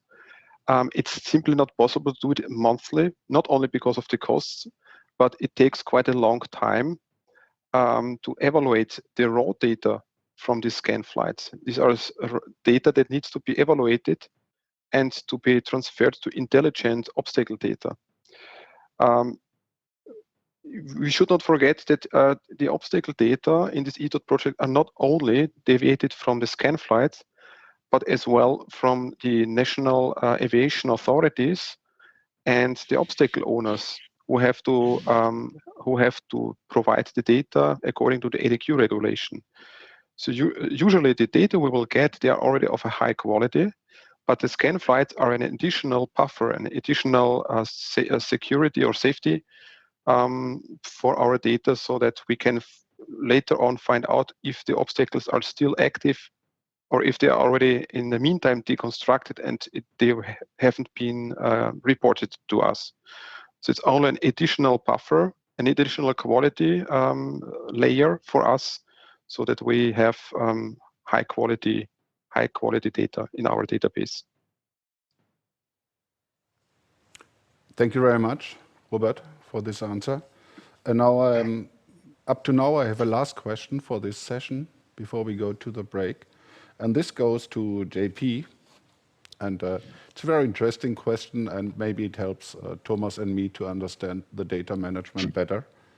Why can AXM data not be easily exchanged at present? What are the problems with it? Well, one major problem that that we experience is that everybody has their own dialect in the way that features attributes are implemented, because everybody has a slightly different opinion how it should be done, and the format is sufficiently open, and it is open by design because it was supposed to accommodate all these different national regulations as to make it right for everybody. The problem with that, though, is that if you make it right for everybody in terms of automation, you don't really make it right for anybody. So now that we have a lot of experience with the format for over 10 years with AXM 5.x formats, in my opinion, it is really time to move forward to now decide which is right for most, so that we can then make it right for everybody in terms of automation and processing the data. And yeah, that really is a problem. These different dialects. It's the same format by name, but when you look at the details, it really is not. I hope that answers your question. Yeah, thank you very much. No, that describes the problem. It doesn't answer the question, because I don't know how it came to this situation, because normally when a new format is introduced, normally it should fit to each other. But this is how life is. Okay, up to now we don't have new questions, so I will finish this Q&A session. If there will be some more questions coming into during the next time, they will be answered on the platform later on. So thank you very much, the speakers and the audience, for this first session. A last information for the audience. On the left side of your screen, you find a button called Expo. If you go there, for example, now during the break or after today, after the event, you will find videos, very interesting videos from our contributors. Furthermore, the information that this event will be recorded and will later be available on the FABEC YouTube channel. So, yeah, that's it from my side. Now it's going to be the break. Time to relax a little bit. So see you again at 3 p.m. CET. Thank you very much for your attention. So hello again and welcome back from the break. I hope you had enough time to get a coffee or something like this. At least I needed the time to wipe the sweat from my forehead. I know, but I'm fit again for the next session. So today's second session will focus on harmonization. Firstly, we will hear a presentation on further harmonization possibilities and necessities, followed by an impressive best practices example from the Danube Fab, which shows the advantages and efficiency gains that harmonization can bring. The first speaker now is Kevin Elias, ARM manager at Comops Air, the Belgian air component. Kevin Elias began his military career in 2003. In 2005, he decided to strive for being an air traffic controller and became qualified ATCO in 2007. While working as an approach controller at the airbase of Lorraine, he followed a course in procedure design in Toulouse in 2011. And in 2013, he joined the staff of the Air Force to become Chief Procedure Designer until 2015. As from January 2016, he became Military ARM Manager at Sternekerzeel in co-location with SKYS, the Belgian ANSP. Since then, he is working in close coordination with his civil colleagues to establish an integrated civil-military ARM service under the umbrella of ARM Belgium. Currently, the AIP and other publications are integrated already, while the procedure design, the ATS reporting office, and the NOTAM office are in co-location working towards the integration of the coming years. So I see Kevin is already in the line. Hi, Kevin. Greetings to Brussels. Greetings. Yeah, we are looking forward to your presentation and your ideas of further harmonization. Thank you very much. Hi, everyone. So the goal of today is to present you an achievement that we were discussing inside FABEC during the last years, and that, of course, will have an impact to all the other FABs as it's concerning cross-border airspaces. So let me share the screen, please. Here it is. So I hope that you see my presentation. Yes? Yes, we see. Okay, perfect. So first, a small background information on the current situation. So it might be exactly the same situation in your different countries, but in Belgium, the airspace, the military training areas were developed in function of the needs and in function of the new regulation, and sometimes in function of the request from the civilian side. And therefore, it was never thought globally at once, but more evolves with the different needs, which makes it a bit messy now and difficult to follow up. The airspace descriptions used in the different systems are also not consistent at all times. So, for example, we have some data in EAD, which is the perfect reflection of our AIP, but the different ATS systems are using different database. The LARA, I don't know if you all know that, but it's the airspace reservation tool from Eurocontrol, is also using another database sometimes, and as well as NM. So another point as well is that the name and the code identifier are not always consistent. When a new airspace is requested, they just thought about the name and they put it, and we go further with that. So nothing was never thought on a global picture. We established then a working group to harmonize all that and to see what the way ahead of that airspace in Belgium. Well, it was directly thought that we needed, in order to harmonize that, only one centralized database. It was decided to go with the database of EAD, as it's supposed to be the reference of all and the perfect reflection of the AIP. So all other systems would need to get their data from EAD. But in order to do that, the data in EAD would need to fit the use of all the users, all the needs of the users, sorry.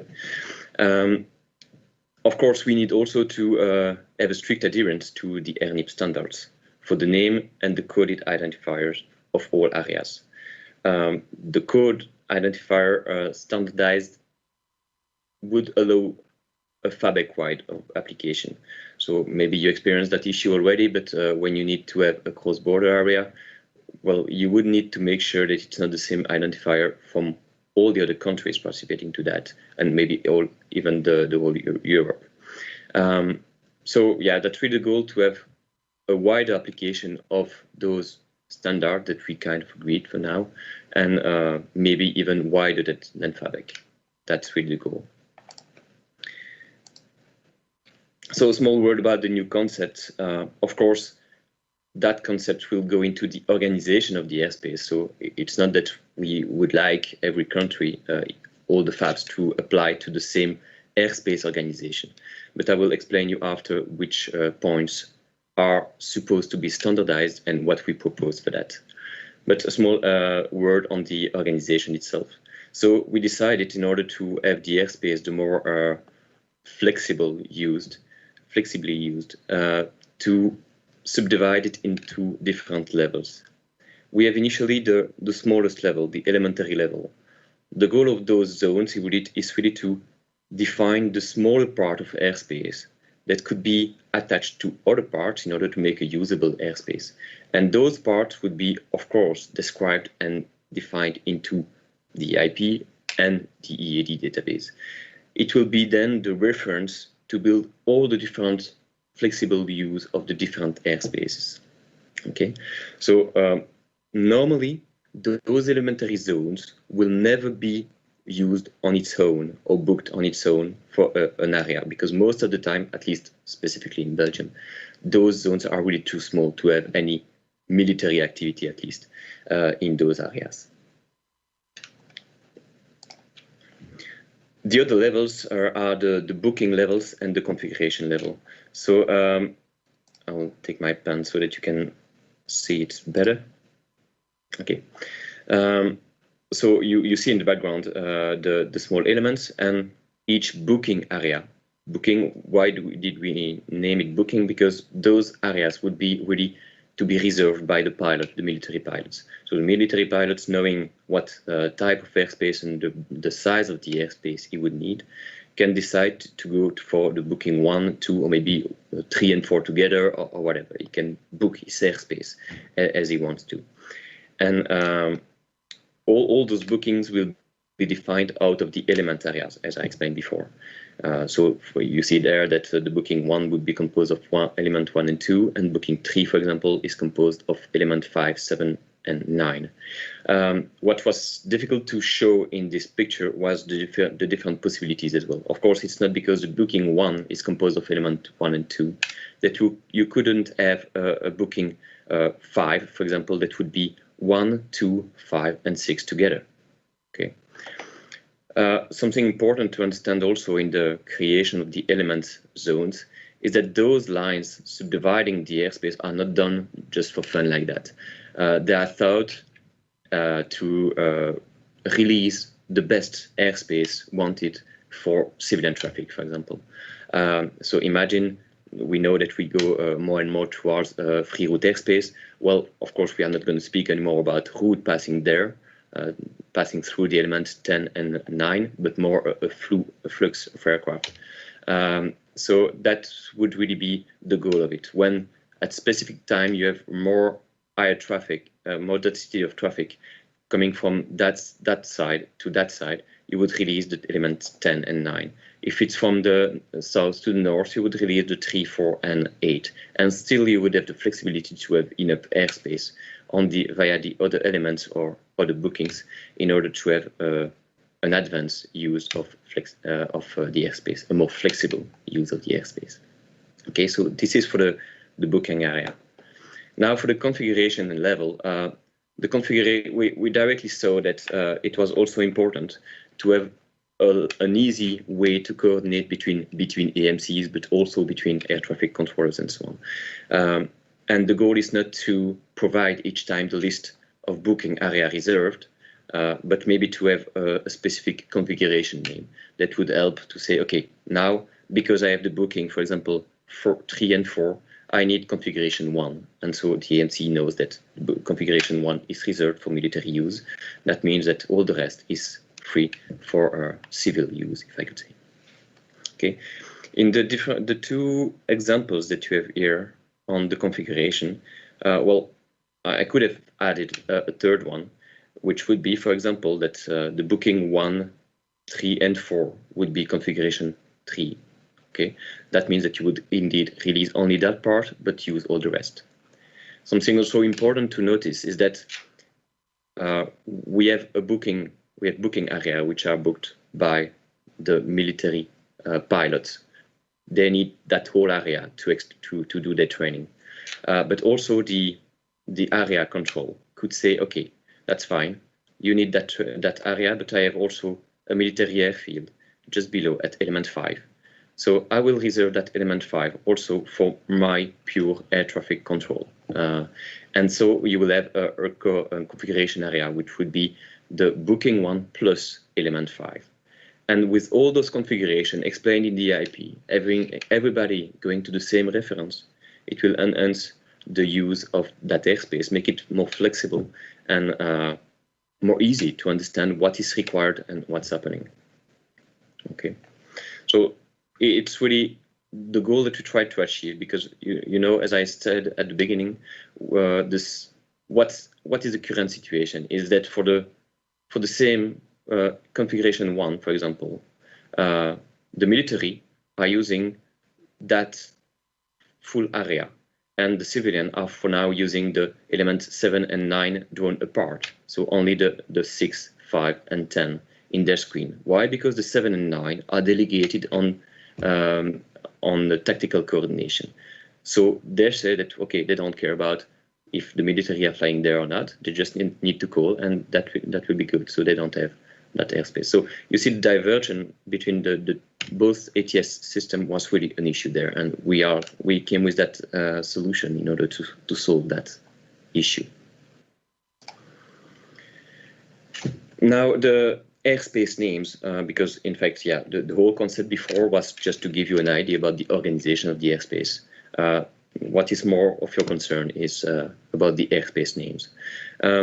The names of the area are based really, the name that we propose are based really on the basic AirNIP principles.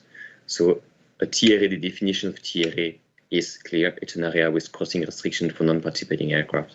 TSA, an area exclusively reserved for participating aircraft. And a CBA is a TRA of TSA, covering airspace of 2 or more adjacent states. Okay. A practical example, and that's really an existing airspace, where you have here Belgium and here France. Well, we have our training area, military training area, which is the most used, called now in one piece, TSA 26 Alpha and Bravo.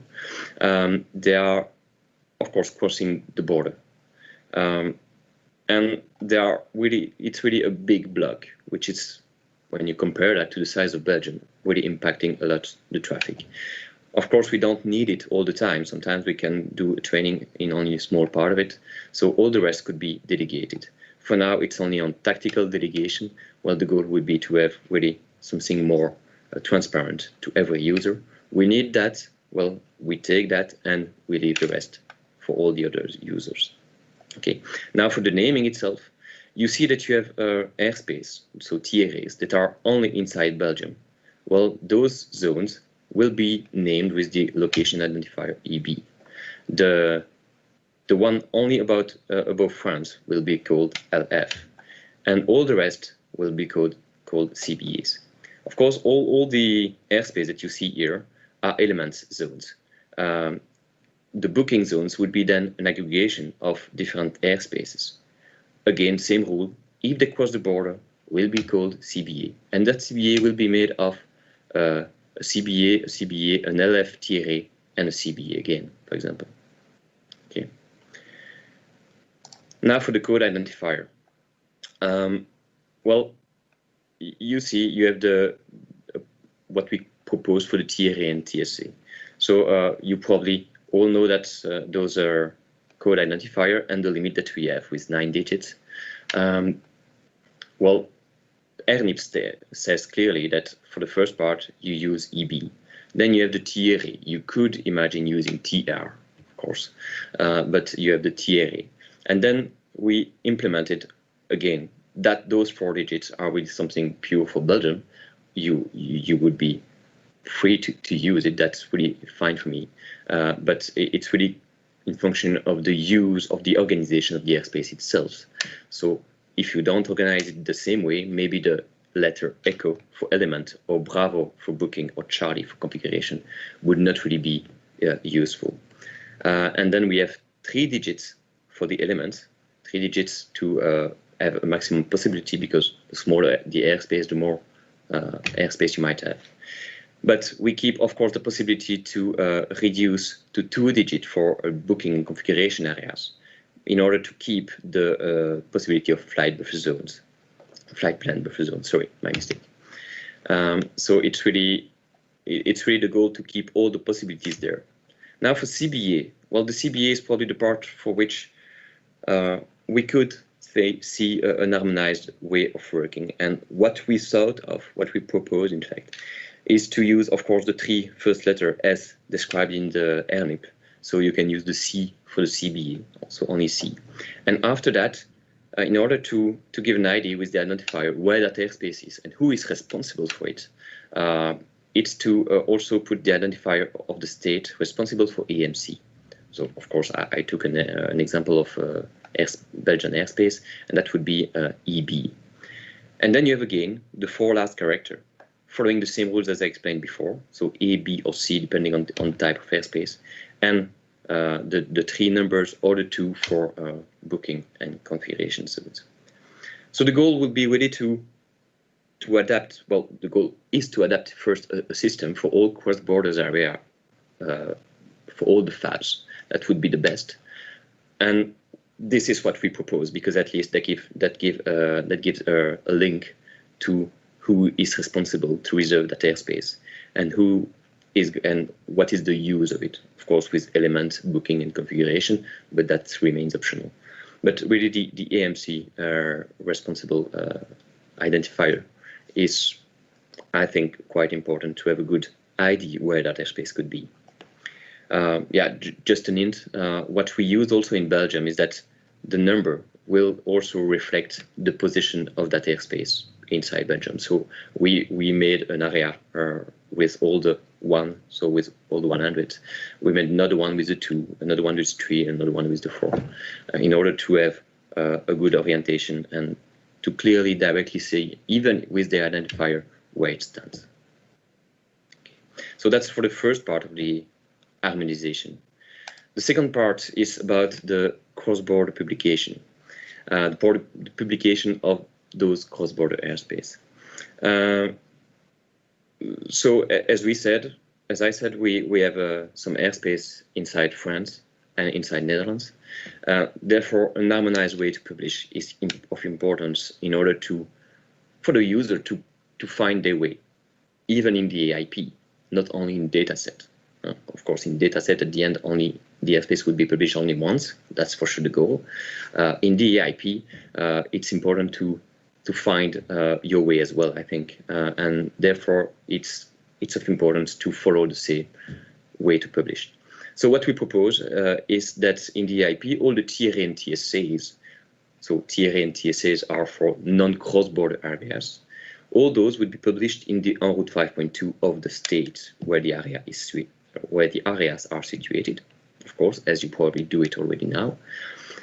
But if the area are used by another state, a reference is added in the section En route 2.2 of that state. So in En route 2.2, you would then refer to that airspace. If you take a name, TRA 300, Echo 302, well, that TRA will also be referred to in the En route 2.2 of the country using that airspace. So what is using that airspace? It's when you will be able to reserve it, and when your AMC, that country's AMC will be reserving it, organizing it, and so on. So that would be the goal. For CBA, the full details of the CBA would be published in the En route 5.2 by the state responsible for AMC, and the other states publish the CBA also in En route 5.2, but refers to the AMC states for full details. So a bit the same way to work than with En route 2.2, so not put the whole information, because it's of importance for data quality to have all the information only published once, or maximum of the information published once. Of course, the name and where you can find all the information can be used many times at different places because you can refer to it. And so the goal would be to do exactly the same, but then in En route 5.2, because it's a cross-border area. So it's the way to go for those. Now, what we propose in EED is that all the TRA would be published by the states where the area is situated, of course, and the CBA would be published by the state responsible for AMC. So again, the goal is to put some caveat in order to make clear for everybody who is doing what, who is responsible for what. That we thought that it would be really important for that project, as we are reviewing it all, and almost all of our military airspace are composed of or are cross-border areas, due probably to the side of our country. We don't have any other places. So the harmonization objectives, well, the goal is really to try to harmonize the CBA code identifiers, and also to agree upon a publication principle.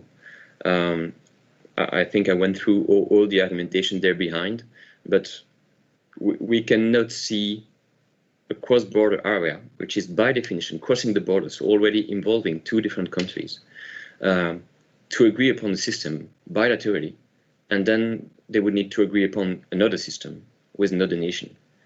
I think that would be silly. Of course, what we propose is a proposition, because until now we didn't find any other reference to such a proposal. If there would be any adaptations required to fit other needs, that may be possible. But as we had nothing else, we decided to start with something, and we proposed it already at FABEC. Still a bit under discussions on that side, but we came with that proposal. So as I said, why? Well, cross-border exists also across FABs. So I can imagine, well, we have the chance in Belgium that all our cross-borders are with FABEC colleagues. I guess that it would not be the case for the countries which are at the border of the FABs, of the FABEC, for example, and also on the other different FABs. So the advantages, well, I think there are many, but here are three already. Standardization will enhance the understanding, because I think that sometimes the EAD structure, but also the EIP, or to find your way inside the EIP, although the ICAO standardized already quite well the information inside the EIP, sometimes you cannot find information easily. I know that when I discuss with some airspace specialists in Belgium, they sometimes ask me, okay, thanks, but where can I find that? Well, in that AIP. Well, in which section? They got lost into it, to be honest. So that might at least bring some clarity into that part. It's fit for flight plan buffer zone because you can reduce the amount of numbers, or at least you have 4 characters with which you can play in order to identify, to put a unique identifier. And it's also fully compliant with AirNIP. So this ends my presentation. If you have any questions, well, I propose that you write it down into the question and answer. Thank you very much, Kevin, for your interesting and comprehensive presentation. For me, these were further ideas that took up the idea of the mandatory information areas created in the FABEC and further contribute to more efficient processes. So, yeah, thank you for the moment. But I don't want to forget that you give my regards to your civil colleague and my friend Johan. I'm sure he was working with you on this presentation too. Yeah, for sure. So thanks for the moment and see you later in the Q&A session. Welcome, see you later.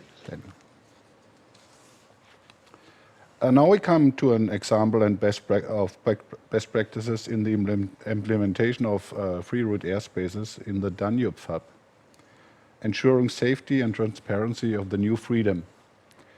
The presentation will be given now by 2 colleagues from Bulatsa, the Bulgarian ANSP, and it will start with Ivan Hasamsky. He's not yet in the line. He's a single European sky expert at Programs, Project and Strategy Directorate. Now he's in the line.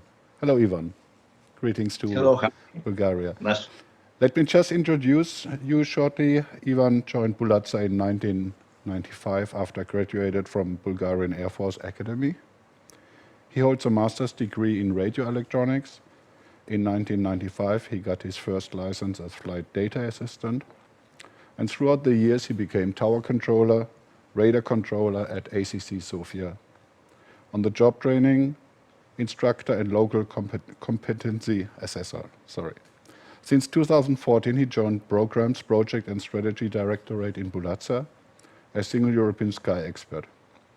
Since then, he was involved in many pan-European projects as Eurocontrol centralized services, cross-border free route airspace, and is also alternate co-chair in the Danube FAB Strategic and Planning Standing Committee. He still keeps his ATCO license. So, Ivan, please start your presentation. Stage is yours. Thank you. Thank you very much, Hardy, for the introduction. Let me put the presentation on.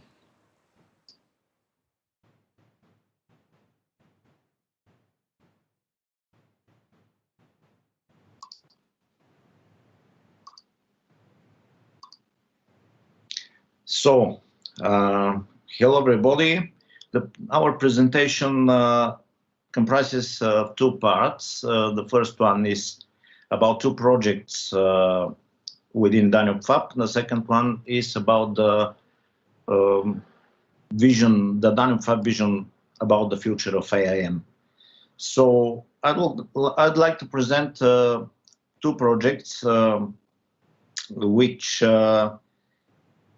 are between Bulatsa and Trumatsa, as well as between, and that will show the way the Danube FAB handled the AIS information between Bulatsa and Trumatsa, as well as between Danube FAB and external NSPs, and how AIM will improve and ease this process. One of the strategic objectives within Danube FAB is to harmonize aeronautical information service. The Danube FAB Cross-Border Sectors project was the first project where the basis of aeronautical information service harmonization was set for the first time. I'd like to explain why Bulatsa and Trumatsa have decided to implement cross-border sectors. As we all know, airspace is usually arranged according to the national boundaries, with one NSP operating exclusively within each state's territory. These politically defined borders are geographically complex and do not take into account air traffic flows, potentially causing inefficiencies in flight routes. Cross-border sectors offer a solution to this problem by redrawing airspace boundaries based on operational needs of the air traffic, rather than following the contours of national borders. Based on operational needs, a dedicated Danube-FAB task force analyzed the common geographical interface for any inconsistencies that would require implementation of cross-border sectors, and though no major issues were found, areas for improvement were identified. The task force has worked to define the geographical boundaries of the cross-border sectors, taking into account the operational aspects and route network improvements. The next slide shows the Danube-FAB cross-border sectors establishment roadmap. The kickoff meeting between Buatsa and Rumatsa management took place in December 2012, and the task force was established. In February 2013, the project received a green light from the Danube-FAB Governing Council. At the followed high-level ops meeting in October 2013, the cross-border sectors FTS was performed and the geographical scope was agreed. During the Danube-FAB NSP board meeting in April 2014, cross-border sectors initial common proposal was presented and accepted, and Danube-FAB Strategic and Planning Standing Committee was tasked to develop a cross-border sectors dossier. During Danube-FAB Governing Council meeting in May 2014,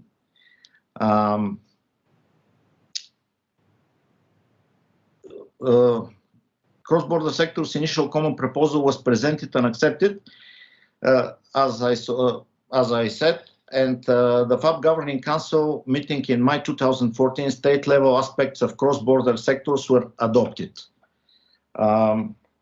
By the end of 2014, cross-border sectors dossier was drafted, endorsed by NSA board, and adopted by Danube-FAB Governing Council. Air traffic controllers had been trained. On 11th of December 2014, cross-border sectors were implemented. What was the legal basis and institutional arrangements about the cross-border sectors? First, at EU level, this was Commission Regulation EU number 677 from 2011. At the Danube-FAB level, Article 20 of the Agreement of the Establishment of Danube-FAB Functional Airspace Block between Romania and the Republic of Bulgaria, a Danube-FAB Governing Council decision, and written agreement on the establishment of the cross-border sectors at NSP level. At state level, the liability, the civil-military coordinations, and at NSP level, insurance, that all necessary steps taken to ensure that NSP insurance policies provide adequate coverage for service provision within cross-border sectors. Aeronautical Information Service mechanisms were developed to ensure consistency across data from each NSP's aeronautical information. Technical communication and surveillance provided cross-border as per the Joint Designation Act, and the service level agreements for the use of CNS means designed and implemented. Search and rescue to be provided by the host state.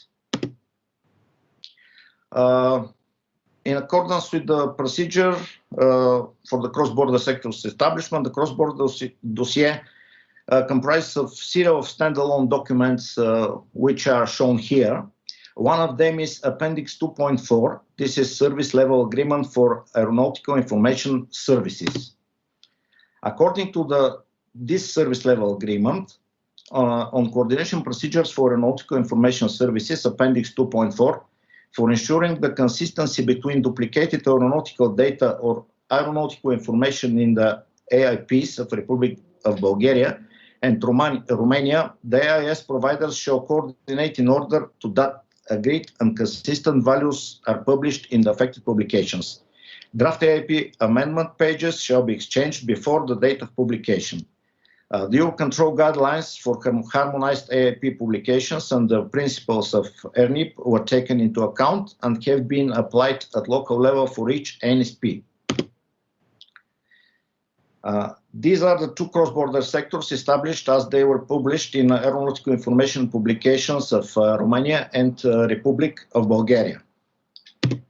actually, what was the charging scheme prior to cross-border sector establishment? Prior cross-border sectors and route charges in the charging zone of Republic of Bulgaria were applied for all flights operating in Sofia FIR, and route charges in the charging zone of Romania were applied for all flights operating in Bucharest FIR. Even though this scheme seems to be complicated, if we can summarize, when these two cross-border sectors was established, after the implementation, the charging zones of Republic of Bulgaria and Romania were amended along the agreed cross-border sectors airspace for a period of 5 years, starting from 1st of January 2015. And from 1st of January 2020, the period was extended by another 5 years. The second project that I would like to present is the Southeast European Free Route Airspace, or so-called CEFRA. The cross-border free route airspace is one of the Danube-FAB high-priority projects, which comprises of 3 phases. Phase 1, implementation of night free route operations within national boundaries. Phase 2, implementation of night free route operations at Danube-FAB level. And Phase 3, extension to full 24-hour free route operations at Danube-FAB level. The first step, the Danube-FAB national night free route airspace, was implemented at the end of 2013. At the beginning of 2015, Hungary implemented the H24 free route airspace. In the end of 2015, a cross-border night free route airspace was implemented between Bucharest and Budapest.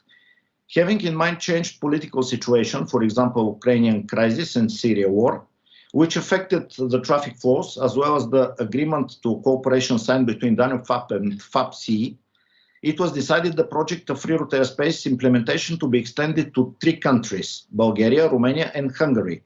2 stages were defined for the coming project: CINFRA, cross-border night free route airspace between Bulgaria, Romania, and Hungary, and CEFRA, cross-border H24 free route airspace between Bulgaria, Romania, and Hungary.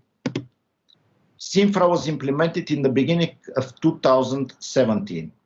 In the beginning of 2018, Republic of Bulgaria implemented seasonal H24 FRA until the busy summer period, just to test the ATM system and procedures. In the autumn of 2018, Republic of Bulgaria implemented national H24 free route airspace. Meanwhile, Slovakia expressed the intention to join CINFRA project. So, it was agreed by the parents Slovakia to join CINFRA project in December 2018. According to the plans, CINFRA was implemented in November 2019 between Republic of Bulgaria, Romania, and Hungary. Slovakia joined only during the night. In August 2020, Slovakia approached CINFRA partners and informed them that they are ready to join CINFRA. The coordination process has been started and decision was taken Slovakia to join CINFRA on 28th of January 2021. During the implementation of CINFRA project, we were using good practices for coordination and publication of aeronautical data between all 4 countries based on Danube-FAB experience from the cross-border sectors project and experience between Hungarocontrol and Slovakia in FAB-CE. The main goal was, as the free route airspace is established within 4 countries, not to confuse airlines and other stakeholders and to keep aeronautical information consistent within CINFRA airspace. What are the future possibilities? They are not completely clear at the moment. Network Manager has presented the following scenarios: Moldova to join CINFRA, CINFRA and Baltic FRA to be merged, the merged CINFRA and Baltic FRA to be merged with SEC-CINFRA. Although these are just ideas at this stage and they need future evaluation, for sure these future projects will definitely become a major challenge for the future coordination process, especially in the area of coordination and publication of aeronautical information. So our vision about the future will be in the next part of the presentation. So this concludes my part. Thank you for your attention. Yeah, thank you very much, Ivan, for the first part of this very interesting presentation. And now we see the next part, the second part of the presentation. And this will be Dragan Draganov, who will present it to us. Is Dragan already in line? Ah, here he is. Hello, Dragan. Let me just shortly introduce yourself to the audience. Thank you. This is Dragan Draganov. He joined Bulatsa in 1995 after graduated from Belgian Air Force Academy. He holds a master's degree in radio electronics. And then he started as a flight data assistant, and throughout the years he became tower controller and radar controller at former ACC Varna, now part of ACC Sofia. Actually, I have to admit, when I was writing these cards, I was not sure if I made a mistake in copying the CVs from Ivan and yours, but obviously you were friends from the beginning on. It looks like that you have been on the same academy. Dragan is the former head of the Approach and ACC Unit Sofia, national civil representative in NATO ATM committees, and from 2009 until 2013, he was PRC and PRB member. He's also a member of the Danube FAB Strategic and Planning Standing Committee, and as well as Ivan, Dragan still keeps his ATCO license. Now, Dragan, the stage is yours. Hello, everybody. Thank you for the floor. I just want to correct you. You made a small mistake. It is not Belgian Air Force Academy. It is Bulgarian Air Force Academy. But let's start with the presentation.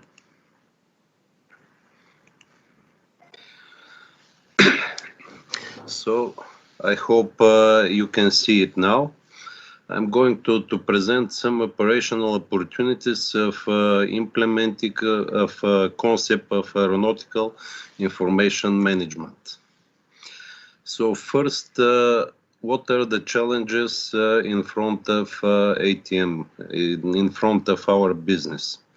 We saw what Ivan expressed in a few minutes about the project. There is a huge amount of information that shall be aligned between the different parties and published and synchronized in order to ensure the consistent and quality of data we're providing to our clients. So the challenges such as implementing of performance-based navigation, free route, direct route areas, flexible use of airspace and advanced flexible use of airspace, continuous descent approaches, continuous climb operations, integration of remotely piloted aircraft. All those are challenges in front of ATM system that leads to constantly increasing volumes of data exchange.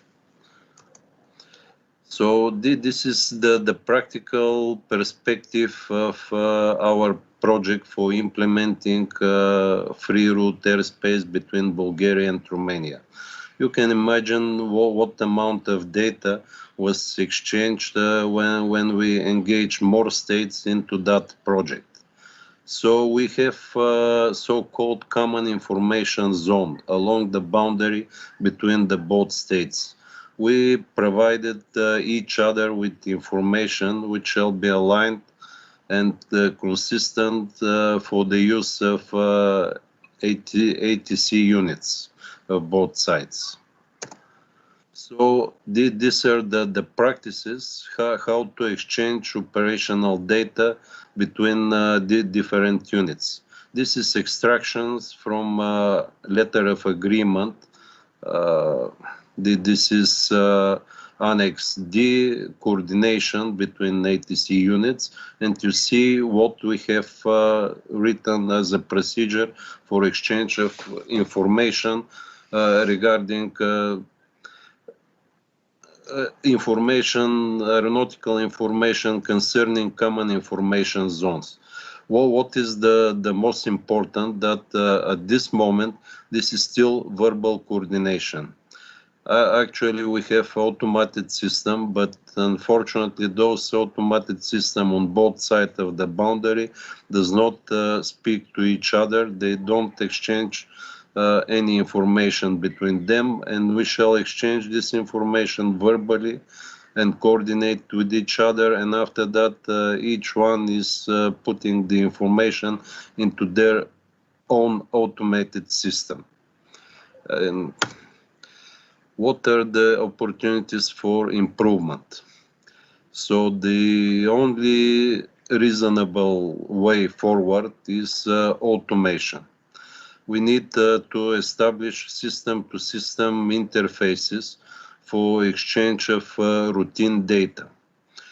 What are expected benefits? We see the reduction of air traffic controllers and supervisor workload, reduction in probability of mistakes on exchange of aeronautical data, as well improved availability of data. This will result more time to focus on non-routine safety-related activities rather than on routine verbal exchange procedures. What is the objective? Aeronautical data in digital format is the main objective of AIS services in order to implement AIM concept. This means that we shall have digital data for aerodrome, heliports, including movement areas, surfaces, services, facilities, and etc. Airspace structures, organization and units, including services they provide, points and navigation aids, procedures, routes, and flying restrictions. This is essential to have this information in digital format in order to allow exchange between systems of each user, despite it is ATC units or ATC and airspace users. We shall be ready to exchange this information in digital format. What are the expected benefits? The main benefit will be quality of data. Quality of data is prescribed in ED76 alpha, and we shall achieve better accuracy, prescribed resolution of data, integrity of data, timeliness, completeness, traceability, and format of data. Having once set these requirements in our system, it will allow for automatic exchange between the system and checking all these issues which are we're practically unable to do it manually. It will add temporality. It will increase availability of information and speed of exchange of data between the different stakeholders. This will provide for data-oriented services rather than currently applied product-oriented approach. This means that the users will not look for specific product and search for data within that product. This means that the user will be able to make a query and to receive exactly the information which is requested, which is needed for his purposes. This will also allow user custom visualization of that data, which means that each user will be presented will have presented the information which concerns him into his own interfaces. So what are the challenges? We have aeronautical information exchange model. To communicate effectively, we shall speak the same dialect. We know that the IXM is an open standard that allows for proprietary extensions. This means that we shall have agreement on use of these proprietary extensions. We need to have agreement on database coding or how to link features of IXM. We have to be very careful in preparing our internal database business rules, which will guarantee the quality of data. So these are the real serious challenges in front of us, and we realize them, and we think that we should focus on this. So other challenges in the future, we would like to see that digitalization will affect not only aeronautical information. We hope that this will be done in the weather information services, exchange of information in digital format. We have now world WXXM model for exchange of such digital data.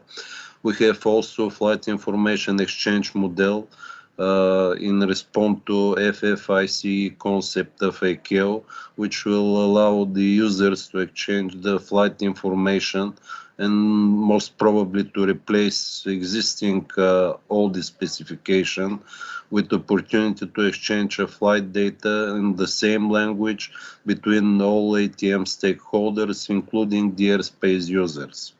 This will provide for the trajectories, or let's call it reference business trajectories, and coordination between users and ATM stakeholders, service providers, control units. It will allow the same language to be spoken between different ATC units.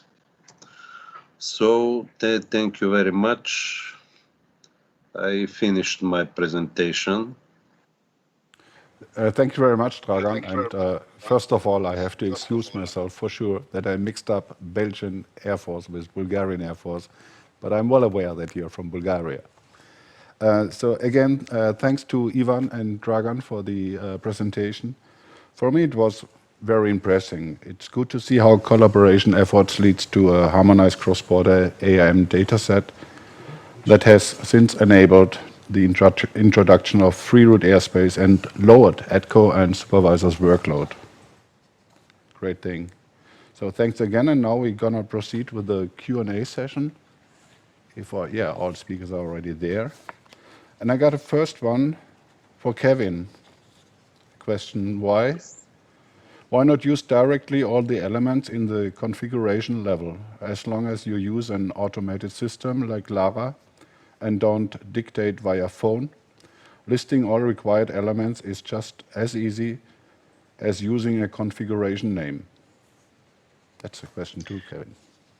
Yeah, well, I can't fully agree with that. It's true that when we are with systems, we could imagine sharing lots of information. But we know also that for now, the backup of all the ATCs are always to use the phone and to coordinate about something. It would be not efficient to have also on the different systems all the lines of the different elements shown in the screen, while you could have only the surrounding one when you have a configuration already explained somewhere. And yeah, the goal remains that when you have a type of configuration that you are used to use all the time, you don't need to know how it's composed of. You don't need to remember all that. You can just speak about it and it will be efficient like that. So I understand when you work only with systems, but sometimes you anyway need to take the phone and coordinate something. So that would not be efficient in that situation. Yeah, thank you very much for this answer. And I have a second one to you, Kevin, from Oliver Wesolek from Langen. He likes the idea of harmonization, but he has his doubts due to the different systems, as the Eurocontrol Network Manager has a naming convention of maximum 8 characters for the airspace blocks and traffic volumes.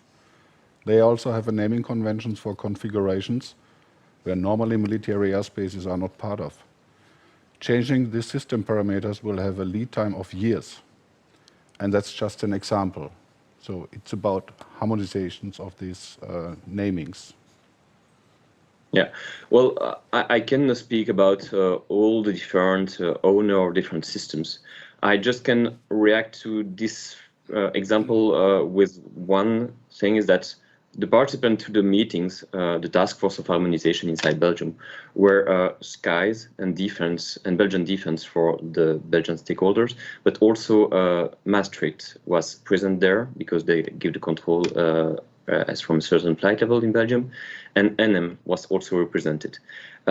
So I didn't hear talking about that limit of 8 characters while NM was present, but I also know that they didn't have any issue with our proposal. So I don't know from where that issue, how that issue could be solved. Probably that it's linked to their evolvement of the system in the future, where they intend to import the successor of EAD directly and not anymore at their own database. I can't really reply to that, but I know that for the example that Oliver gave, it should not be an issue, as NM was aware of it. Now, for the whole concept, of course, we need to have a standardization starting from a point. So we cannot have a system that will fit directly to every system, every different ATM systems.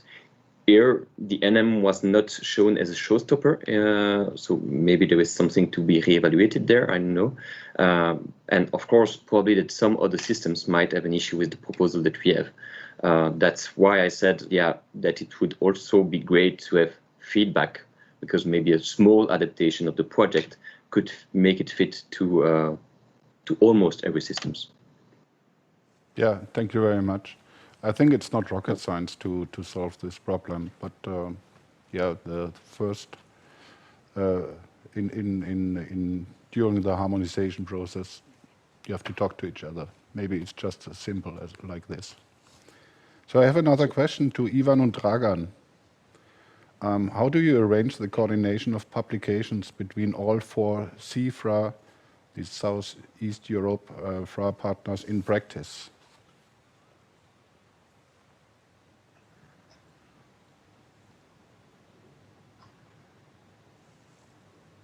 Can't hear Ivan.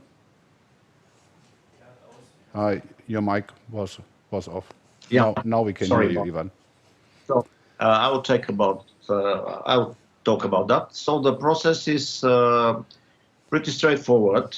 We used to use dedicated face-to-face meetings between all the partners. First between Bulgaria and Romania, then between Bulgaria, Romania, and Hungary, and then for the 4 partners. For example, now we are doing coordination online, and because of COVID crisis, and also by correspondence. For all the coordination, also we got help from Network Manager that we appreciated, and that's the way we are coordinating the things between 4 countries. But if the free route airspace projects go further with merging huge free route airspace areas, this process will become very complicated. So that's why we will need another solution in the future to ease this process. Thank you very much, Dragan. Yeah, that's interesting. I had a second question for you, but you already answered the second one in answering the first question, because that was about what happens if the number of actors grows in the FRA initiative. So it has to be discussed how you will go on like this. Now, I don't have up to now more questions to you, to Kevin, Dragan, and Ivan. So thank you so far for your participation. Thank you so far for the presentations. Highly appreciated here. And have a good time. Welcome. Thank you. Thank you. Now, this was the last session or the last presentations of today. It only what still is missing is the wrap up, and this will come now. So we had an interesting afternoon, I hope. That was interesting for you too, and I think 2 sessions have already given us many impressions. To conclude this day, let us once again have a look at the messages the speaker have addressed to us today. So at first we had this presentation from JP from the DFS, and his message was that in future we must insist on reference implementations and compliance testing for new standards. And we have to consider using mainstream geospatial data tools wherever possible. AN data are just one flavor of geospatial data. And find out how drone geodata processes can help you and how you can help drone data. The next message was from Robert from Austro Control, that AXM 5.11 is the proper international standard, but not suitable for all stakeholders. Consistent generation of multiple aeronautical data formats in a single workflow is already feasible, like he showed to us, and specific GIS tools are a driver for aeronautical data format development. That fits to the message from JP, what we saw before.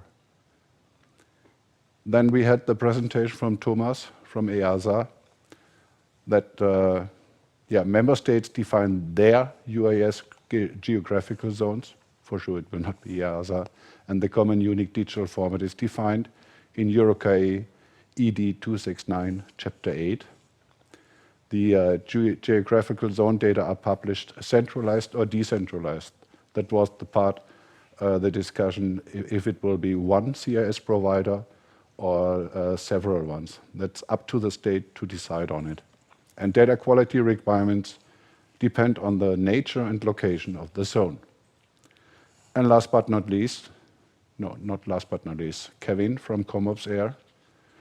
Cross-border area naming harmonization across FABs is important and is going on. And having all systems working out of one central database, that's safety related. And the standardization of different AIPs will help the user in finding information. That was the example he was telling us when his colleagues came up to him and they were not sure where they find all these areas to be described. And now, last but not least, our 2 colleagues from Bulatsa, from Bulgaria, not from Belgium, from Bulgaria. Harmonized AM data that use the same AXM dialect are required to facilitate cross-border sectors to optimize air traffic workflows. Data consistency checks and resolutions must be performed before publications and are required for automation. Automated system-to-system data exchanges simplify routine coordination tasks and will alleviate ADCO and supervisor workload. Automation gives them more time to focus on non-routine safety-related activities. And I really like this last point because that's really that's what does efficiency stands for, and it's also another additional point to improve safety in air traffic management. Great stuff. So these were the messages from our colleagues from this afternoon. And in closing this first day, I would like to thank everybody who contributed to this afternoon. First of all, of course, the speakers of today, knowing how much work they invested. And my appreciation to all participants for taking time out of your busy schedules today to attend this conference. I'm looking forward to seeing you tomorrow. Tomorrow morning, as you can see from the agenda, the event will continue tomorrow morning at 10 a.m. on time. We also have an interesting program tomorrow, I'm sure, which will be dedicated to the topic of UAS, UAV, also called drones. And I can promise you interesting presentations again. And after the lunch break, there will be the signing ceremony with the CEOs of the 4 participating FABs. That's again FABEC, FABCE, Baltic FAB, and the Danube FAB. So I wish you a pleasant evening with your families. Take care of yourself, and we will meet again tomorrow morning at 10 a.m. on time. Thank you very much.